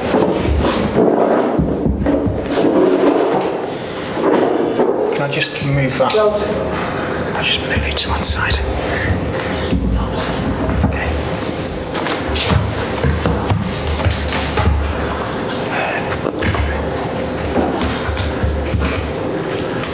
Okay, so I don't have a visual presentation. It's just me talking, I'm afraid. So, just reflecting on some of the things that have been said already, I suppose it might be, or might not be useful for me to say that, like Will, I'm not an architect, and just get that out of the way, because I usually say that at some point. But also, I'm not an architectural theorist, but rather a critical theorist of architecture, which also then involves the rather sort of meta task of being a critical theorist of architectural theories. And that's kind of what I'm doing here. Okay, so the title, the enigmatic, perhaps, title of this is Withdrawn, or The Not-So-Strange Disappearance of the Subject of Architecture. And this talk is about how theory is betrayed in flat and object-oriented ontologies and the mobilization of these in architecture. And it's also about how we can get this betrayal in turn to betray itself.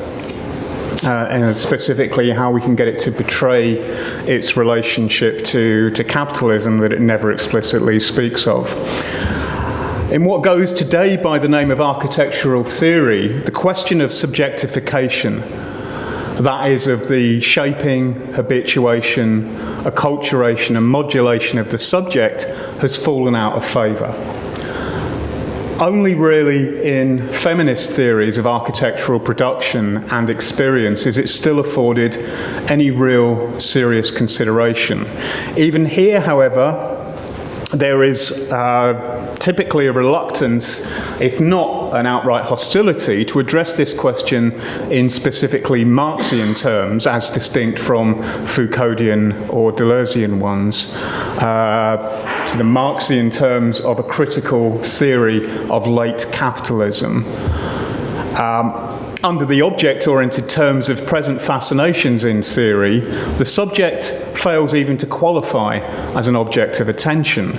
Likewise, in the currencies of new materialism and ontological flatness, it counts for little, if anything. The affirmative agenda assumed by architecture since its post-critical turn back in the 90s is well served by this situation, since it effectively undermines the very ground on which any negation of its current operations might be based. So I'm going to say something now about the new in architectural theory, which I think are represented by flat and object-oriented ontologies. Object-oriented ontologies, for obvious reasons, typically abbreviated to OOO. Theory in architecture today is, as often as not theory, but it's betrayal, non-theory, anti-theory. The real work of theory, or the real work of real theory, consequently consists in making this anti-theory betray its own betrayal, a double cross. The focus of this work, the work that I'm about to undertake, falls here on a discussion about flat ontologies and object-oriented ontology and architecture that was held between Todd Gannon, Graham Harman, David Roy and Tom Wiscombe, and published in Log 33, fall 2015, and appeared under the title, The Object Turn, A Conversation. Now, while this particular piece that I'm focusing on stands for a particular turn in architectural theory, one from Deleuze to Harman, from flows to objects, it also stands to represent a more long-standing betrayal of theory in which both of these turns are complicit. This larger betrayal, and I've already said and written a great deal about this, has its first stirrings perhaps as early as the 70s and then 80s. In things like Learning from Las Vegas and Banham's Los Angeles, The Four Ecologies, but the more decisive shift towards the pragmatic, post-critical, projective occurs in the mid-90s. And this shift denounces practices of theory in and of architecture that are based on linguistic, semiotic and representational models. And these are chastised and denigrated principally for their association with and servicing of critical theory, because of the negative and destructive effects of the latter, and for their incapacity to be inventive, positive and focused on the new. So from here on in, theory in architecture is called upon, from some quarters at least, to be affirmative and novel, to speak about moods, feelings, affects and immediate experience, rather than of ideas, meanings, concepts and critical reflection. So if this turn starts with a call to ditch Derrida and embrace Deleuze, Deleuze himself is now displaced by this latest turn, which goes, as I've said, from flows to objects, from relations to the relator, as Graham Harman puts this. So in the essay, the piece I'm referring to here, as Todd Gannon says here, he says of the ubiquity of Deleuze in the 90s, a few decades past that training, all of us feel a certain frustration with the discursive status quo in our fields and a desire to strike up new conversations. End of quote. And he also says, as many thinkers associated with OOO have pointed out, so-called philosophies of becoming, such as Deleuze's, seem more interested in flows, intensities, and the processes operating beneath or beyond things than in the things themselves. So just let the weight of the unabashed introduction of that term just sink in. The things in themselves, or in the things themselves. According to architect Tom Wiscombe, we're just done, for the moment at least, with continuous variation, interconnection and networks. This just isn't, according to him, this just isn't the way the world works. Boundaries are back. Edges and boundaries, he says, are beginning to develop. Insides and outsides are appearing. Flows and smoothness, then, are so 2000 and late. All that Deleuzean discourse, all the folding and smoothing and continuous variation has, according to Todd Gannon, run its course. Not because it's deficient, so there isn't a kind of theoretical argument against the Deleuzean turn, but the premise of this is just because we have to have new ideas. Now is the time for things, it seems, and things in themselves. As Wiscombe remarks, after a long period of focus on fluidity and connectivity, a new formal lexicon is in order. Chunks, joints, gaps, parts, interstices, contour, near figure, misalignment, patchiness, low res, nesting, embedding, interiority, and above all, mystery are terms that resonate for me. So, architectural theory, it appears in such pieces, and the one I'm referring to here is hardly unique to the output of paradigm-pushing publications such as Log or AD, as a never-ending series of exhaustions. When everything's been mined and the initial luster of its treasures worn off, it's time to seek out new seams, new quarries. When the novel becomes the normal, new novels have to be invented. And these are to be found now in theories of things in themselves, outside of relation or correlation. First from Derrida to Deleuze, now from Deleuze to Harman, Graham Harman. I'm going to come back to that kind of that issue about chasing the novel, but I think there's something more substantial that I want to comment on about this turn to things in themselves. And I don't want to kind of dismiss these ideas merely on the basis of their interest in fashionability. There is, in fact, something more substantial worth addressing about these non-theories. I've set myself a bit of a difficult task in that I kind of need to explain to you what flat ontology is, and I can't pretend I'm going to do it neutrally, in order to then kind of say what I think is problematic about it in its use for architecture. So Harman says that flat ontology means that any entity can potentially be taken seriously rather than some privileged entity, the human subject comes to mind, he says, sticking its nose in under every tent and trying to constitute a full half of reality, as in most Western philosophies since Descartes. Think of how ridiculous it is that we set up a basic opposition in philosophy between the mind and the world. End of quote. And then he goes on to say, flat ontology should be praised for shaking up this stale modern scenario. So flat and ontological, object-oriented ontologies, in common with the broader movement of speculative realism, are against the correlationism they see as originating in Kant, if not Descartes, and everyone after, at least up to Heidegger. I'm going to go on to say a bit more about what that correlationism means. So flat ontology is about casting aside the whole question of the subject in relation to the object, which I think has pretty clear issues for architecture.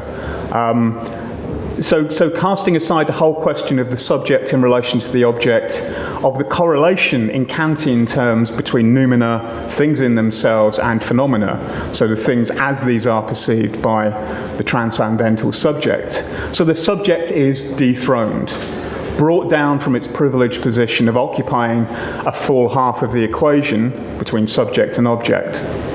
It's relegated to the position of being an object among other objects in a great chain of being, but a great chain of being that's now reforged with horizontal rather than vertical links.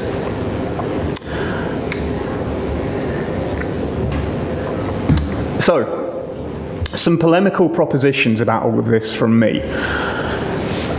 Firstly, the disappearance of the subject in theory is a betrayal of theory.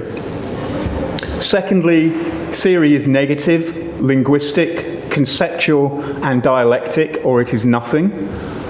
And third, theory is a theory of the subject, or it is nothing. In these propositions, they're informed by a number of perspectives, but I'm particularly following the philosopher Andrew Cole, a contemporary philosopher, especially interested in Hegel.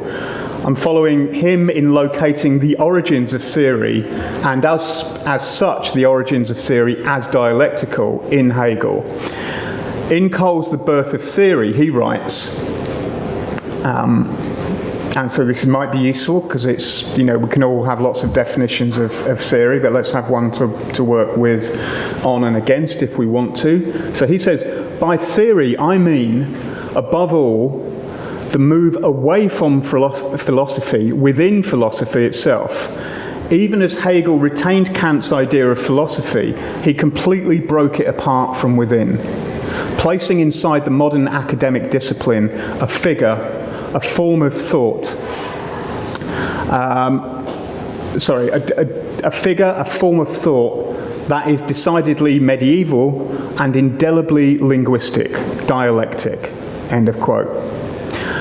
And what Hegel breaks apart in Kant through this indelibly linguistic form of dialectical thought is Kant's concept of the subject.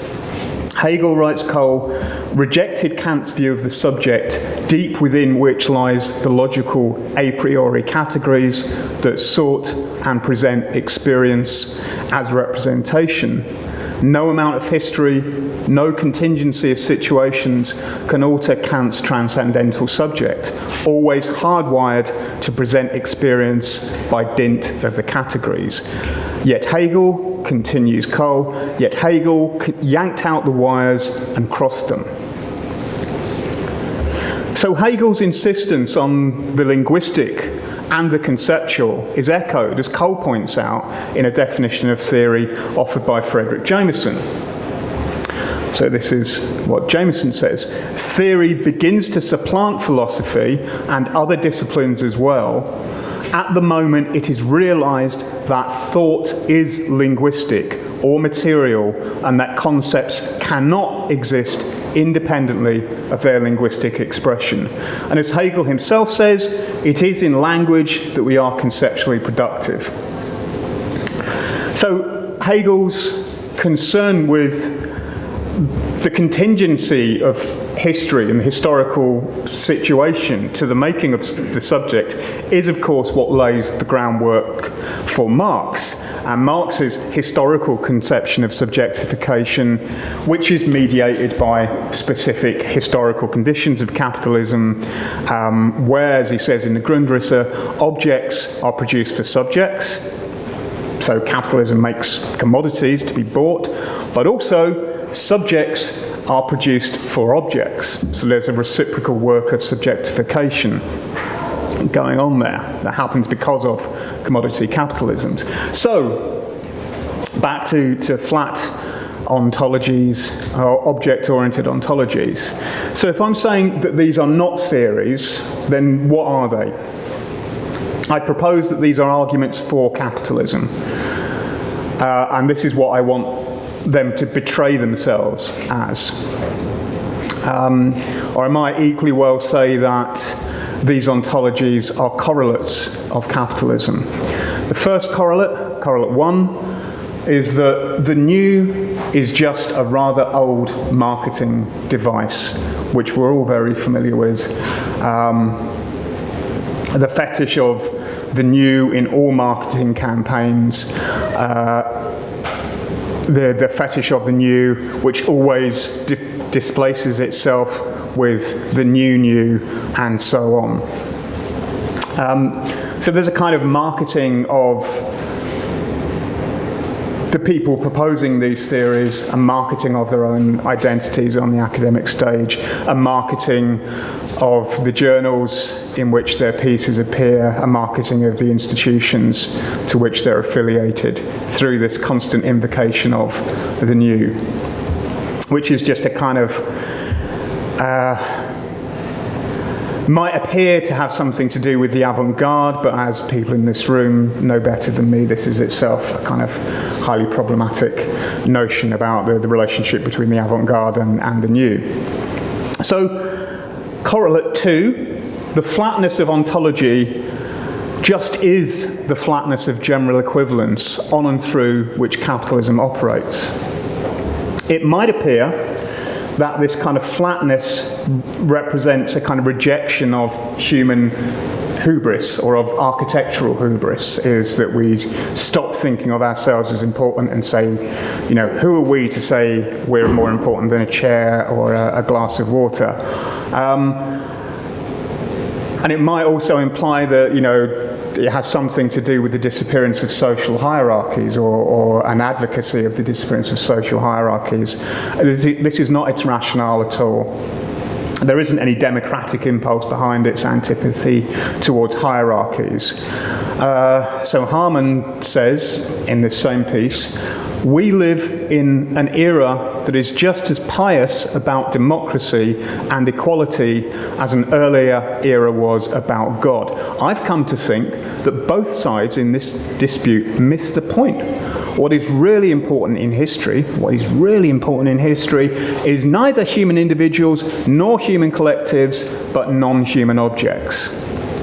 And let's also note that Harman is quite clear that he's not particularly interested in thinking about power, because he thinks it's a kind of worn-out topic of conversation, and doesn't consider it especially important.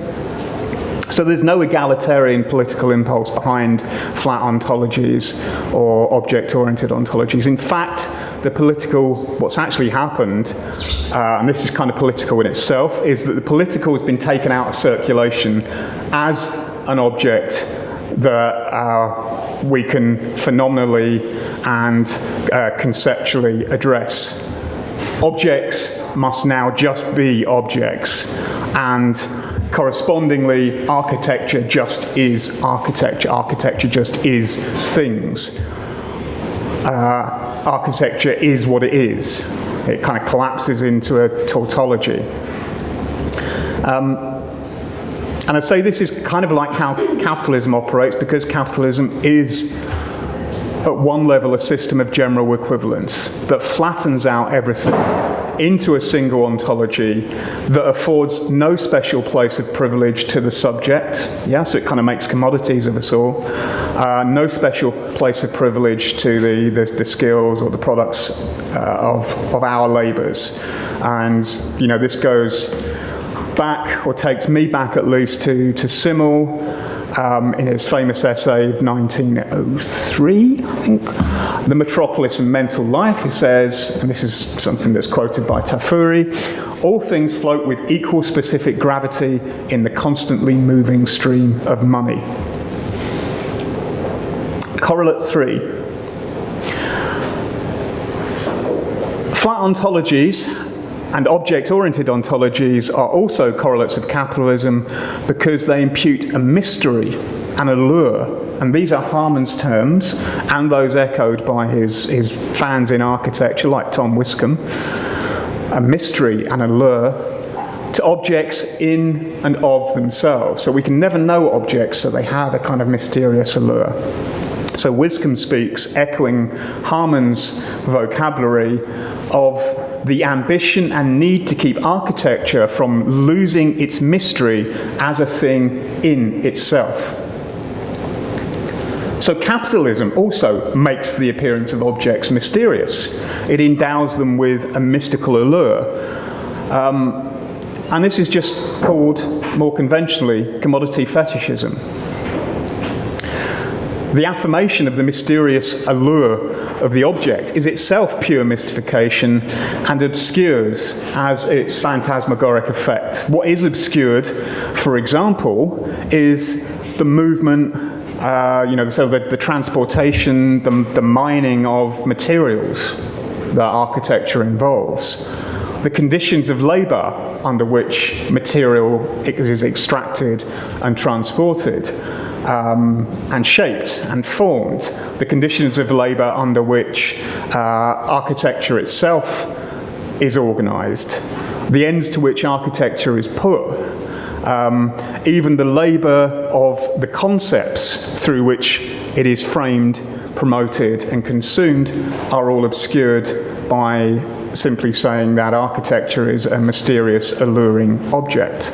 So these are not actually flat ontologies. They're only made to appear as such through a theoretical gloss.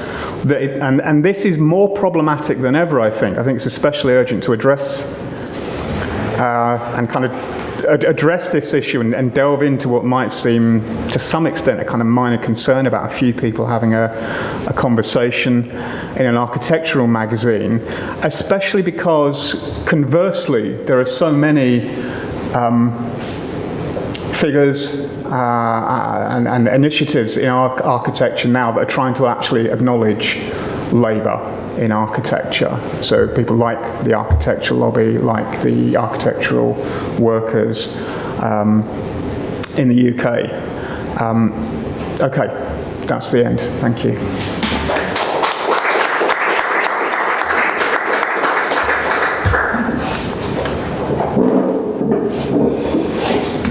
Thank you. Before it gets too late and I get too emotional, I want to thank everybody, the speakers first of all, the responding guests and the audience and the AA and the PhD program for the hospitality.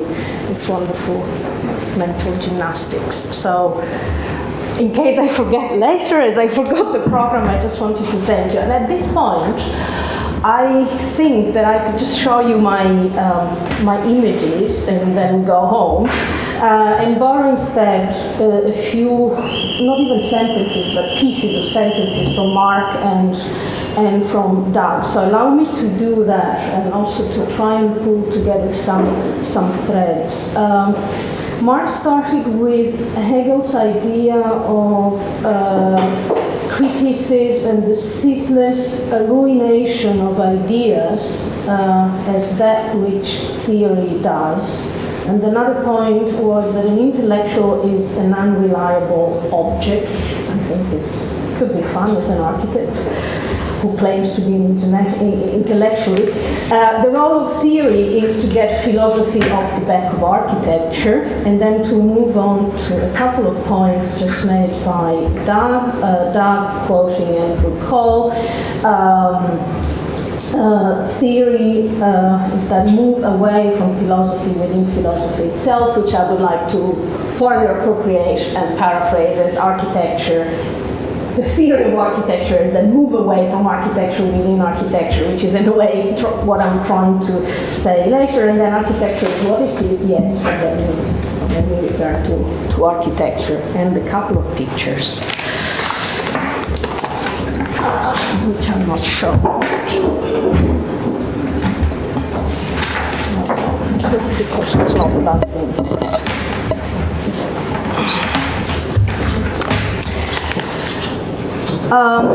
I'm looking at practices of erasure and the ambiguity they perform in architecture, but I started with a question, I think, in relation to the idea of double crossing.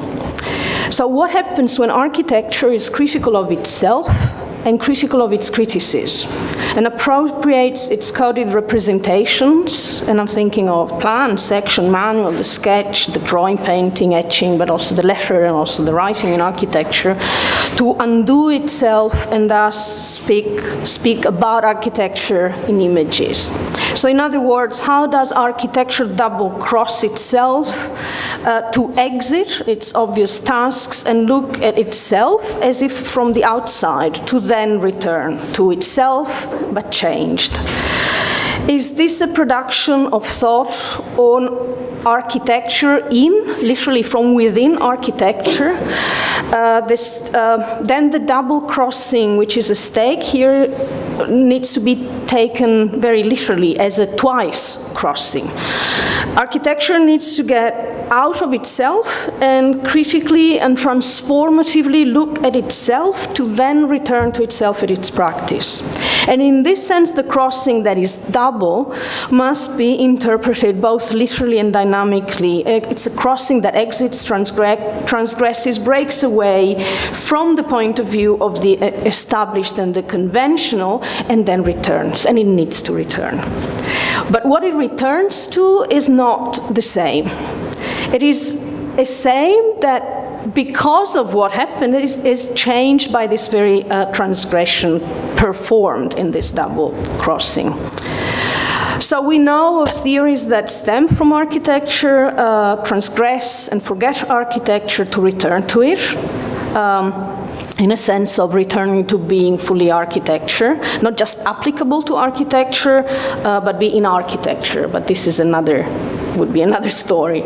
But we know even more and perhaps better of theories that are borrowed from outside architecture, enter its porous boundaries, are appropriated by architecture, they're often misappropriated, distorted, simplified, adapted, reduced. But I would like to argue that this very process of adaptation and incorporation is in itself already an architectural project. But then, when is it that architecture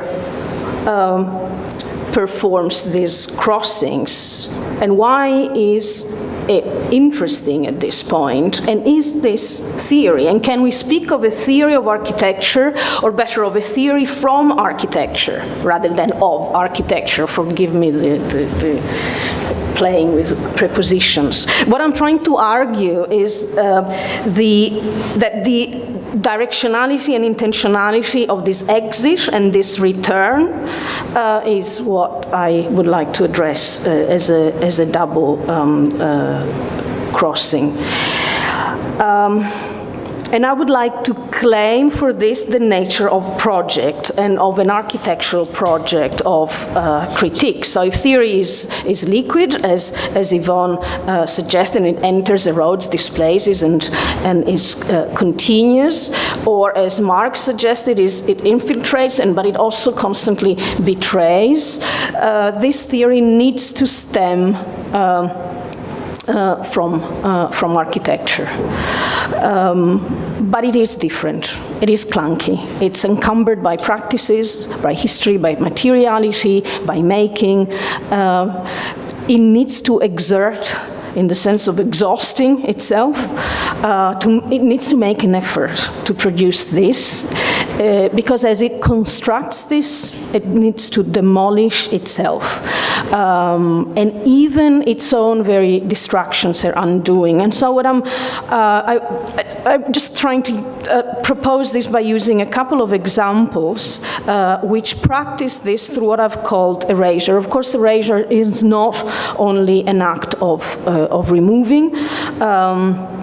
And through examples, I want to look at moments in which different practices of erasure in architecture become questioning of architecture from itself through non-linguistic, but in the sense of non-verbal or non-textual practices, and instead using its own languages and codes. We need to define architecture. I'm sorry, it's boring, but just as a starting point. That thinking, making, producing of architecture, which is a critical and self-reflective practice that may or may not be directly involved in or productive of the construction of physical environmental artifacts. In this sense, architecture at large is to be intended beyond the practical contingencies of professional practice as a system of production. The two partially overlap, but they do not always coincide. And so architecture does define is also the space for production of ideas in relation to design, to experiment with architectural language, and for consideration of the role of architecture in the city and in society at large as a form of constant self-questioning. I want to start from this ambit, and then we can happily disagree. And I want to look at a moment when Aldo Rossi, and we discussed it this morning in the seminar, clearly articulates this very briefly, but in a sentence where he really puts forward the complexity and this manifold nature of the architectural discipline. And this is the text we discussed, which is Architecture for Museums. Rossi identifies theories of the project as the most important moment, he calls it, and I'm quoting, in the relationship between the theoretical view of architecture and the making of architecture. So it's not one or the other, it's that somewhere in this relationship. And he sees the thinking, the process of thinking, in architecture as one with the project of architecture.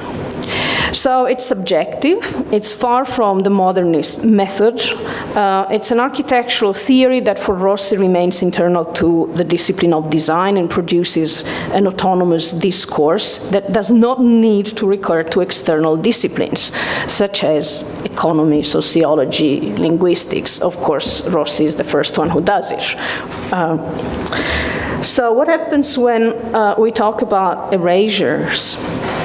And what do they mean? Again, very rarely they consist of physical removal of material. They are often practices of obliteration by adding and effacing, literally changing the connotations of a face. So in itself, I'm claiming that erasure is a project, never separable from a determination, a decision, an interruption, and also never neutrally restricted to the sole presence of a trace or of a support. As it represents, it connotes or it refers to a line, a mark.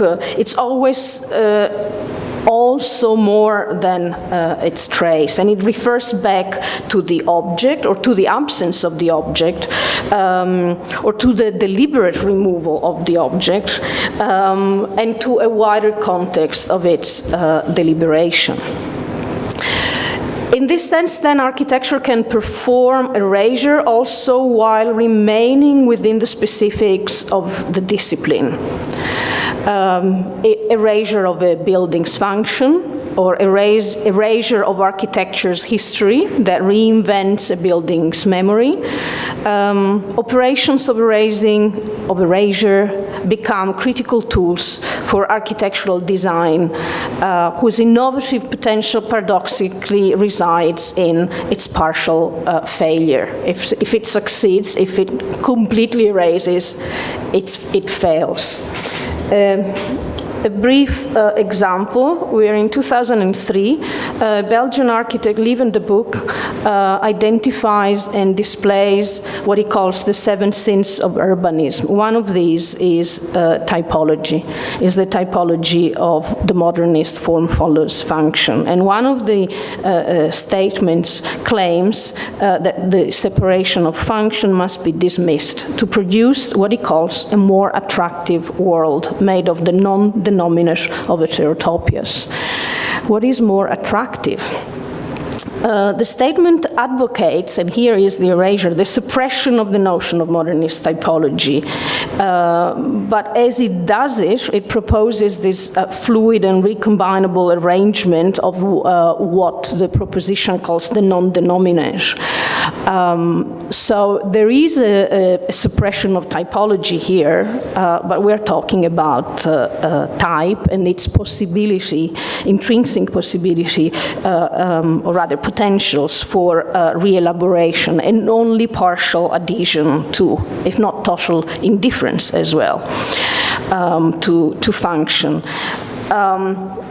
We're all familiar with the amazingly modern in the sense of contemporary and open way Quatremer de Quincy had defined type in a much more critical way than the modernist typology. Type is formless, it doesn't host the predefined function in it, and I'm quoting from Quatremer, 1825, all is more or less vague.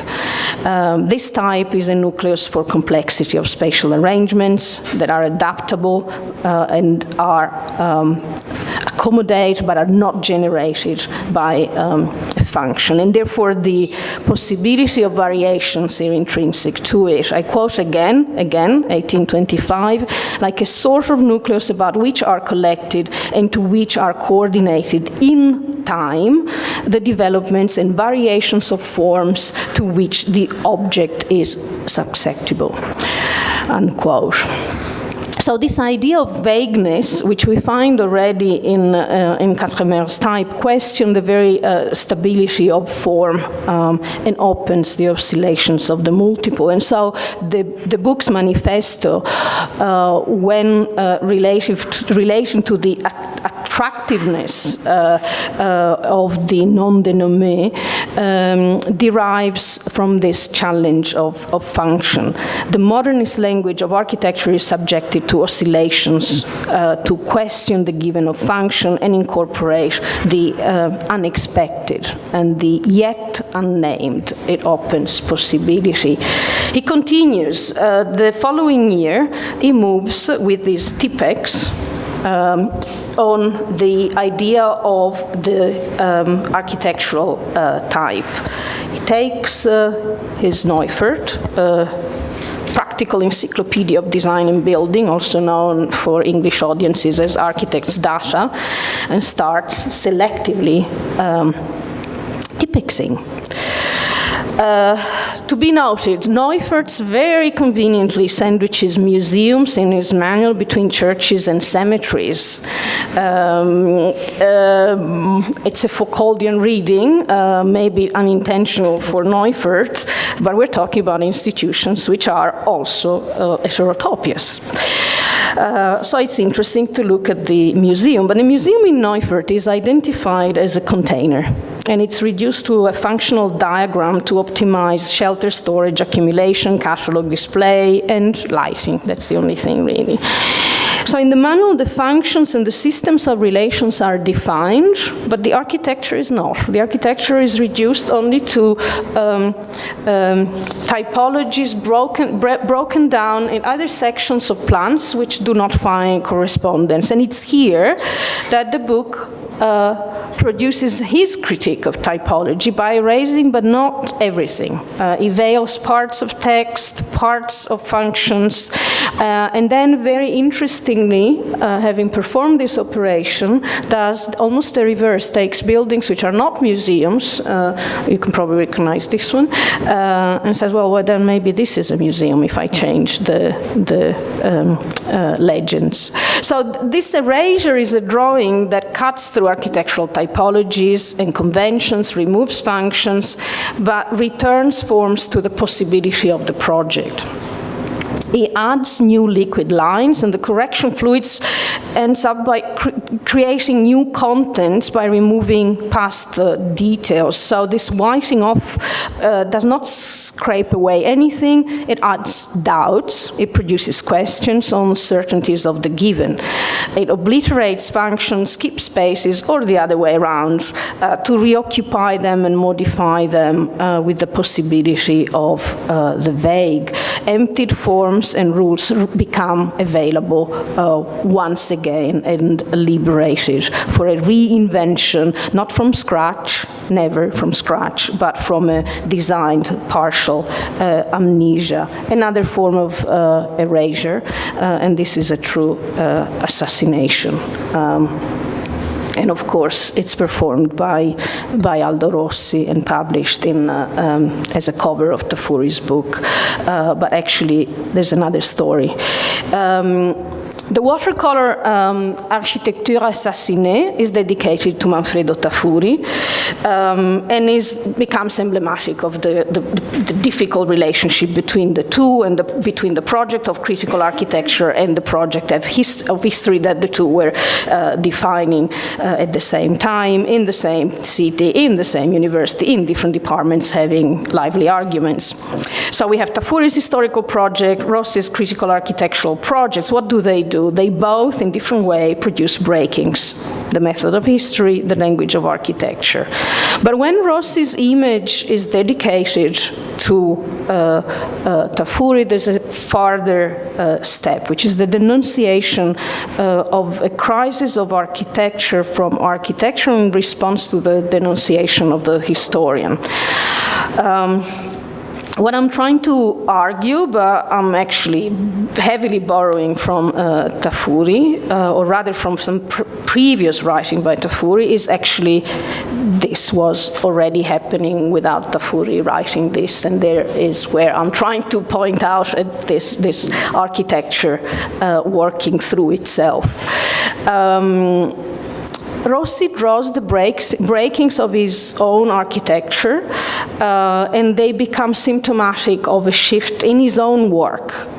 It's at this point that he moves towards abstraction from reality of the city to the analogical, where he reduces the city to figures, to the formal, where he starts using this obsessive and self-referential personal language.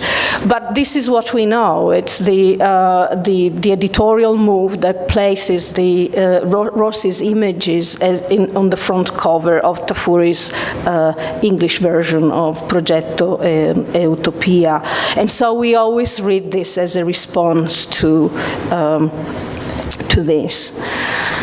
Let's go back just a few years. In '68, Tafuri publishes Theories and History of Architecture, where he talks about Rossi. And the argument, I think, is much more powerful here if we read it backward. Rossi talks in general about Tafuri talks about Rossi's silent architectural objects and appreciates the merging in his work of architectural criticism with the criticism of the city. And this combination, and I'm quoting, results from the wish to adhere with enthusiasm to the multiple pressures of urban reality and at the same time to introduce in it architectural events and fragments which might force the entire meaning of that reality. So perhaps those breakings of the Architecture Assassinée are not the result of this later assassination. They're not performed by Tafuri, but they are already part of Rossi's project, and they are performed by the city and its forces on architecture. So this project is always already made of architectural events and fragments. There are fragments that come from rationalist modernism, from history of architecture, from personal memories. But when Rossi produces projects which are urban, yes, but partial and fragmented, they renounce the control of the urban plan. And they are locally inserted in the city, perform not only a critical architectural act in the city, but essentially self-destruct. Tafuri reads the projects as a form of architectural criticism, he says it explicitly, but then means a criticism performed in and by architecture. But in doing this, Rossi produces, and it's quite interesting that actually this architecture is assassinated several times, because there are many of these sketches and drawings and color and black and white versions, some with the dedication, some without. Rossi produces also a critique of criticism through a drawn and built architecture. Fragmented and partial, he suggests a method, not a language, but a method to develop a language that is able to address the past of the discipline, as well as as the present of the city and the past in it. And in doing this produces a critical architectural tool that is always productive of instability. First of all, the instability of architecture itself. And so these collapses portrayed in L'Architecture Assassinée are not at all caused by Tafuri's attacks, but are always and already also genetically imprinted in Rossi's way to do architecture. They're designed to operate like a surgical instrument on a city that it's incapable to control. Critical of its own language and critically acting on the city, this architecture becomes also critical of criticism. I end with Tafuri because I have. He writes, architectural criticism puts in crisis the critics of architecture.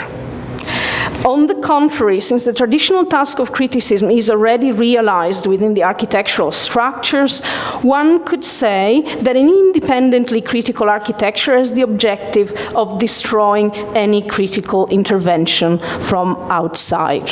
End of Tafuri's quote. So perhaps this architecture, this self-assassination, which I don't want to call suicide, is critical because in destroying architecture, it betrays, therefore denounces forms of a form of theory that is non-treacherous.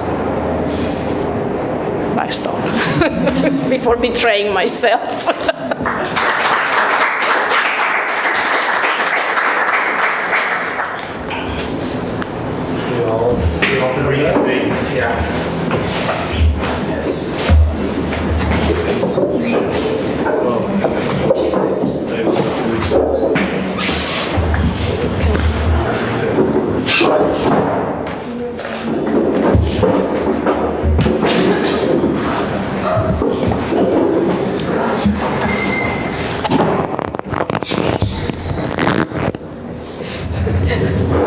Got the hardcore theory side right here.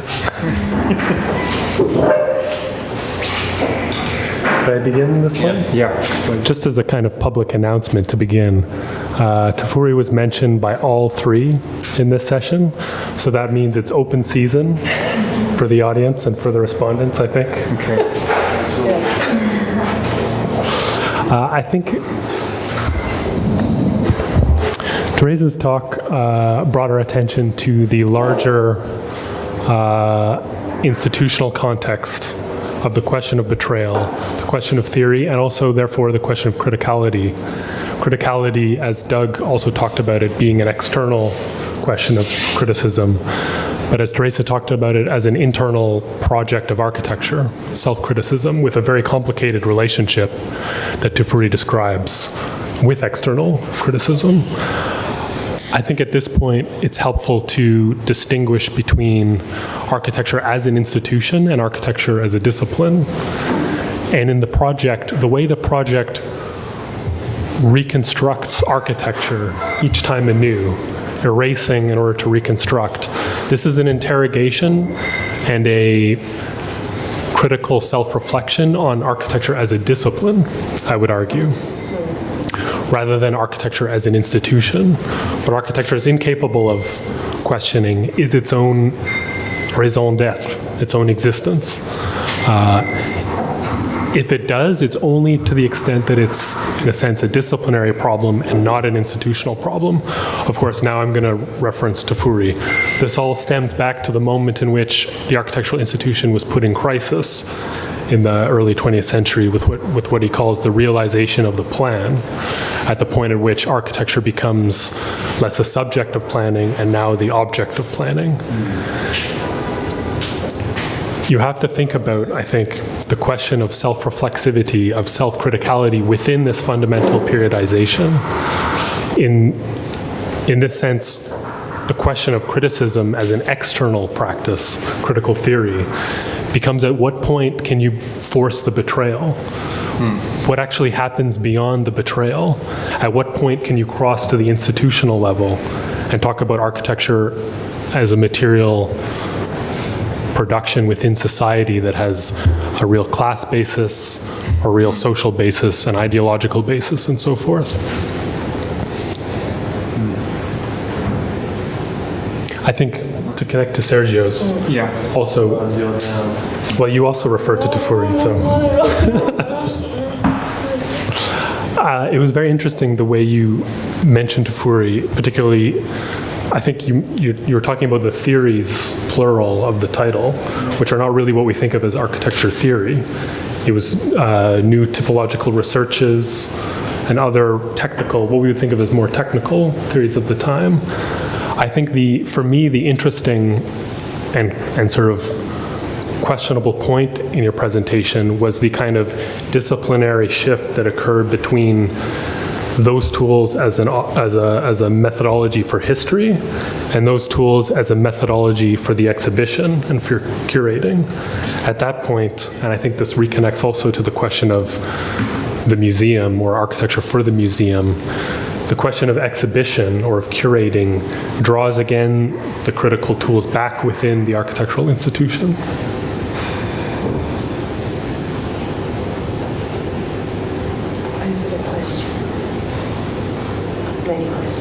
Well, the difficulty with exhibitions is, of course, you also have to consider the audiences. To be honest, I think the discussion that we are having today is not very accessible to most of our audiences, or most of the audiences that are expected to attend an architecture exhibition, or perhaps the curators would like to attract. Now, the issue is also one of what you already identified as being internal or external, and where is the bridge between the two? And I would say in exhibitions there is always this attempt of making that bridge, that connection between what's being discussed within the discipline, more than even the institution of architecture, and how to draw that out to a broader audience, sometimes just by explaining it in sort of more common terms, right? And I think that is the difficulty of deploying, say, the whole critical apparatus on an exhibition.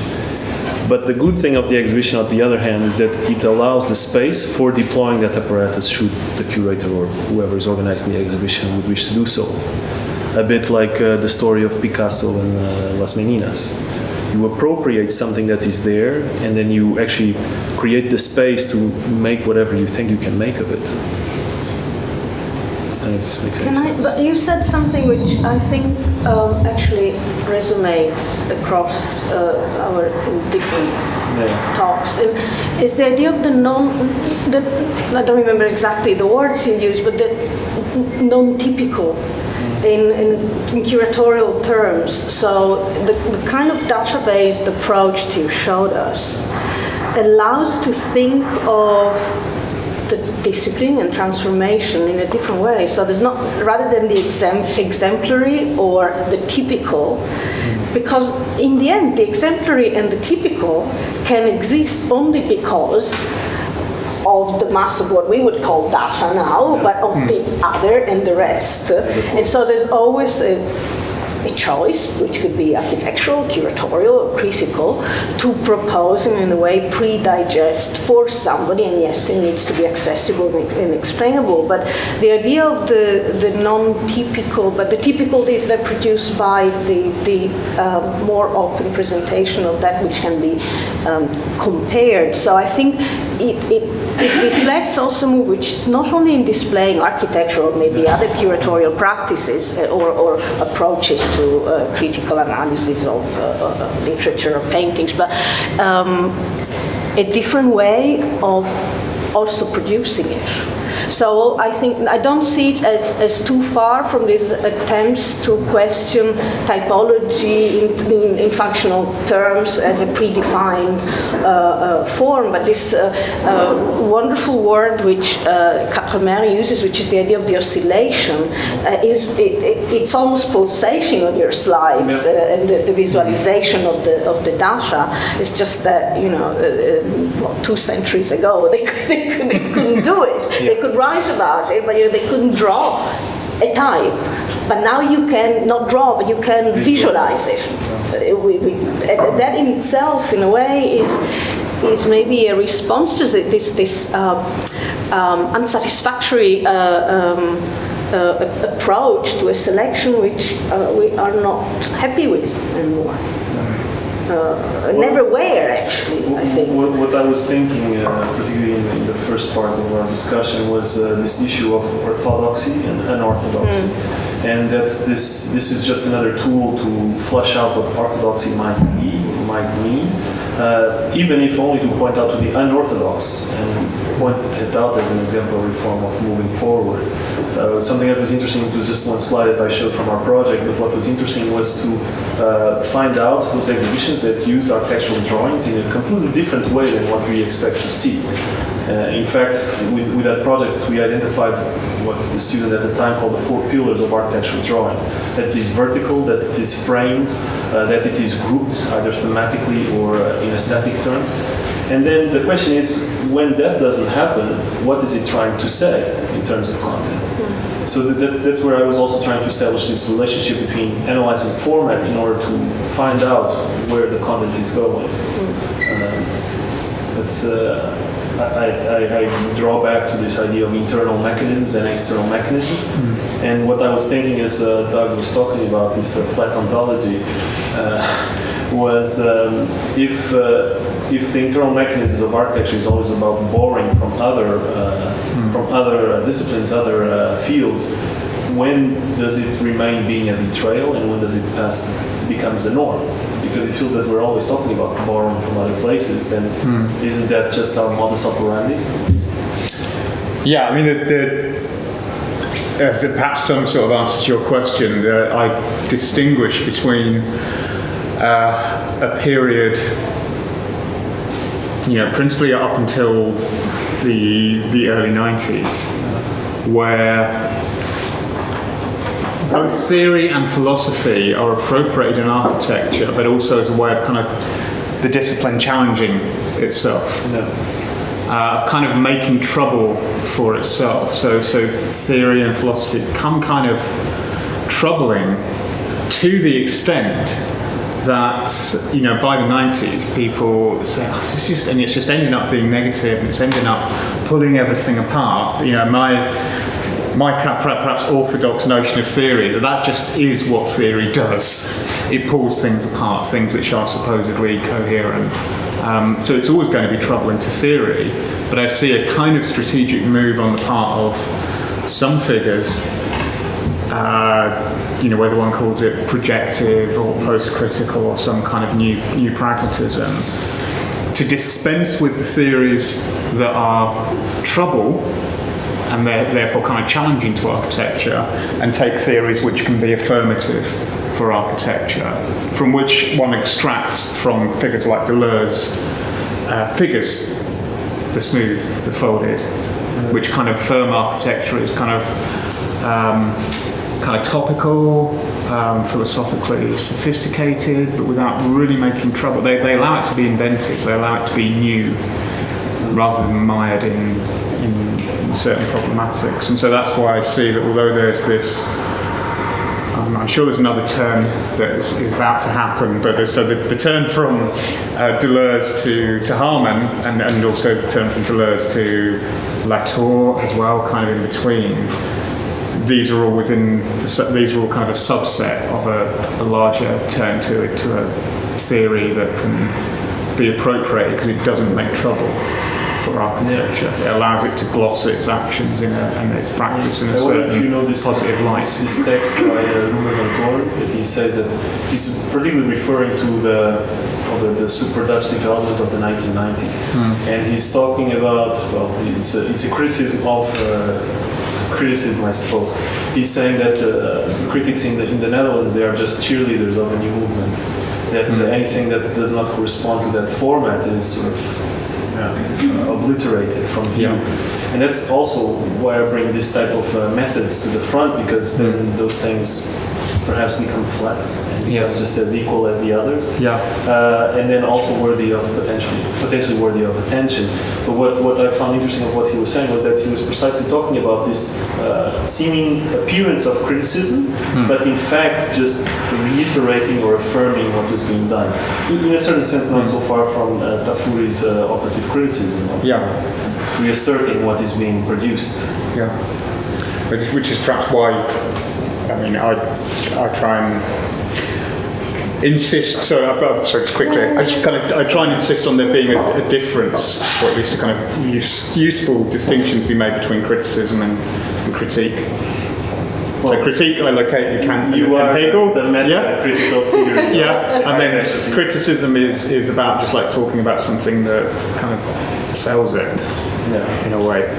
Sorry. Maybe there's something here that comes back with the difficulty of putting theory into the world. What happens in this moment in which we have a way of thinking and it goes out, it gets appropriated by architecture, by discipline. And I'm thinking, for example, Teresa, the way you have theorized erasure, you were very clear to say it's not about removing. It is instead an active obliteration, an active adding, an active kind of decision that you choose to erase. But for example, what the triple one of the things they're doing is to a certain extent erasing, to a certain extent obliterating. And I would want to say in a very self-conscious way, a way of thinking that removes all the conflicts, all the relationships between the object and the subject. Well, yeah, again, I think it's, if I had half that talk, obviously I would have said more, but I won't say more about what that notion of withdrawal means, which I don't think is the same as erasure.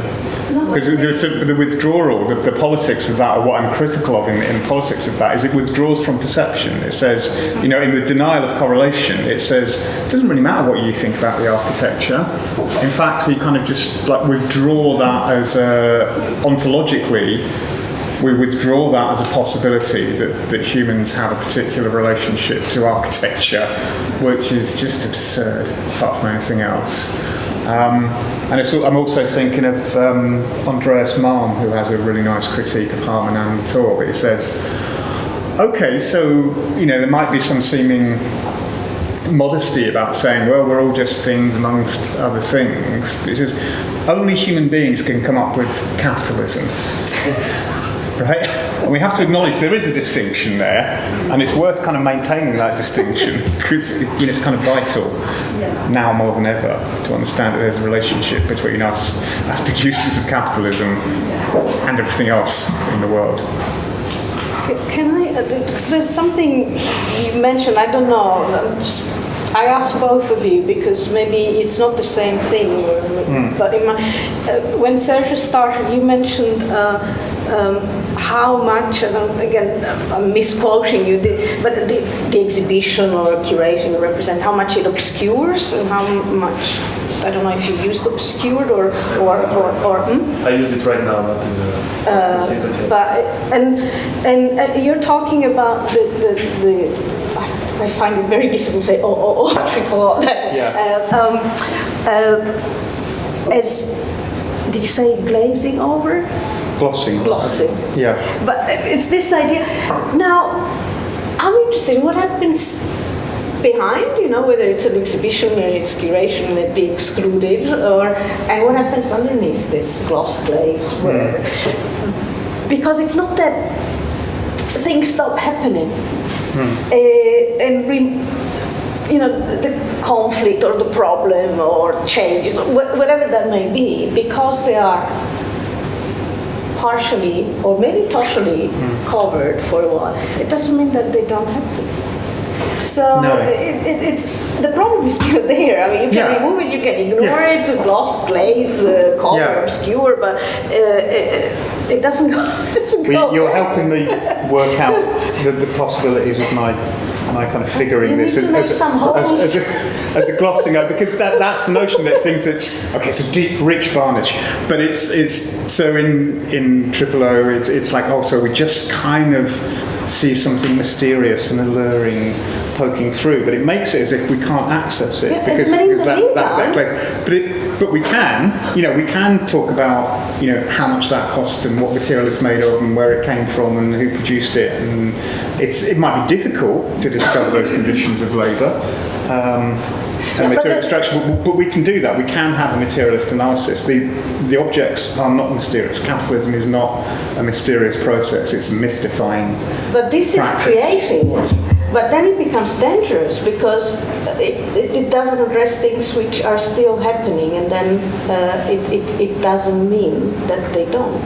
I think they're going to come and bite back. And this morning we're talking about the dinosaurs escaping from the island of Jurassic Park in a very we were tired and we had enough of but it's I think it's a metaphor which it is the risk doesn't go away because one ignores it.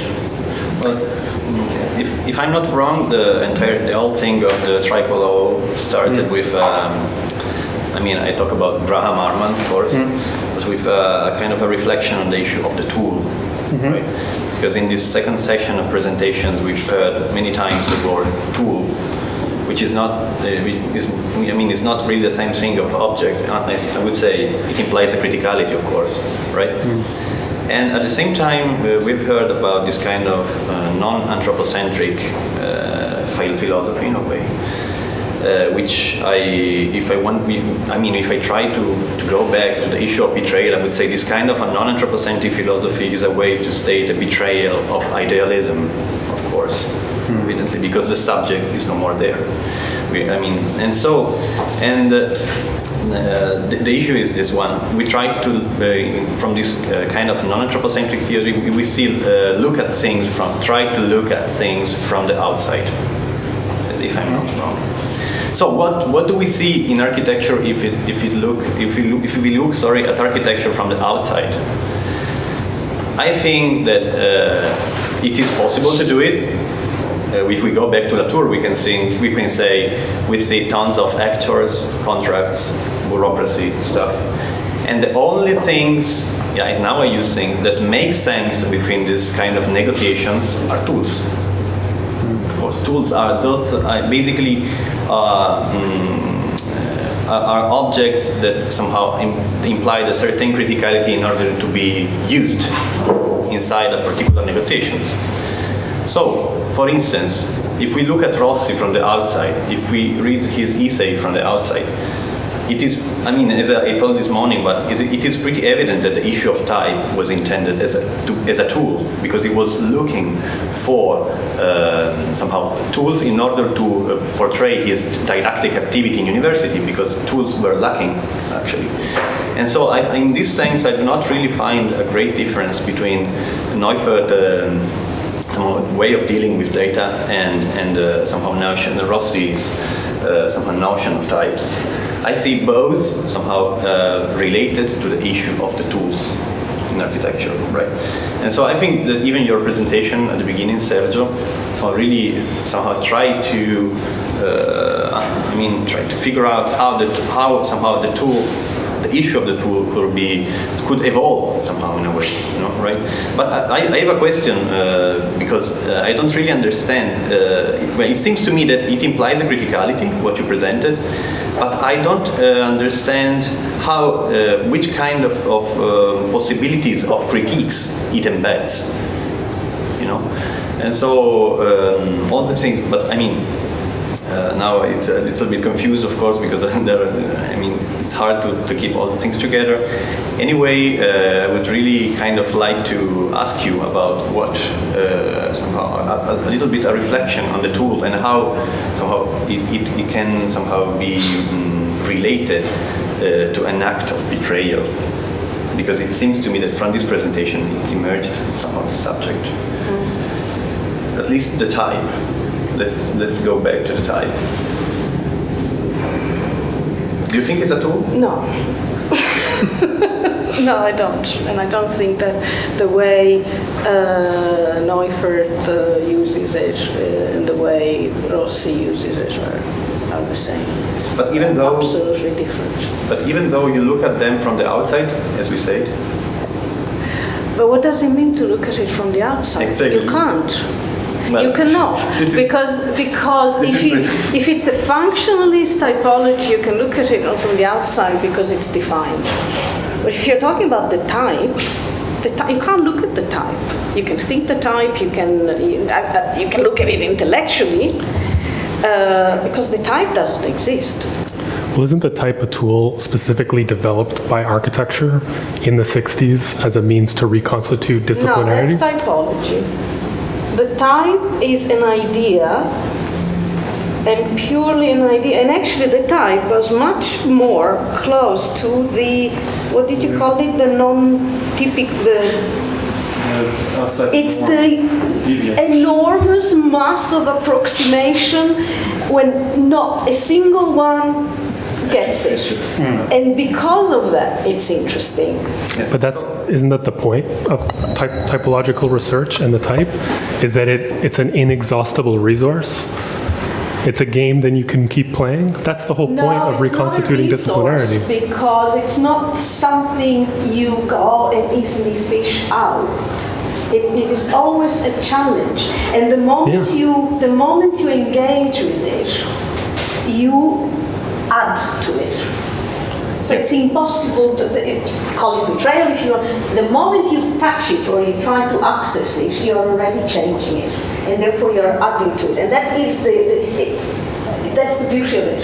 Yes, but that's my point exactly, isn't it? That is what this is precisely in Neufeld. But this is precisely the issue. I think this is precisely the issue of flat ontology.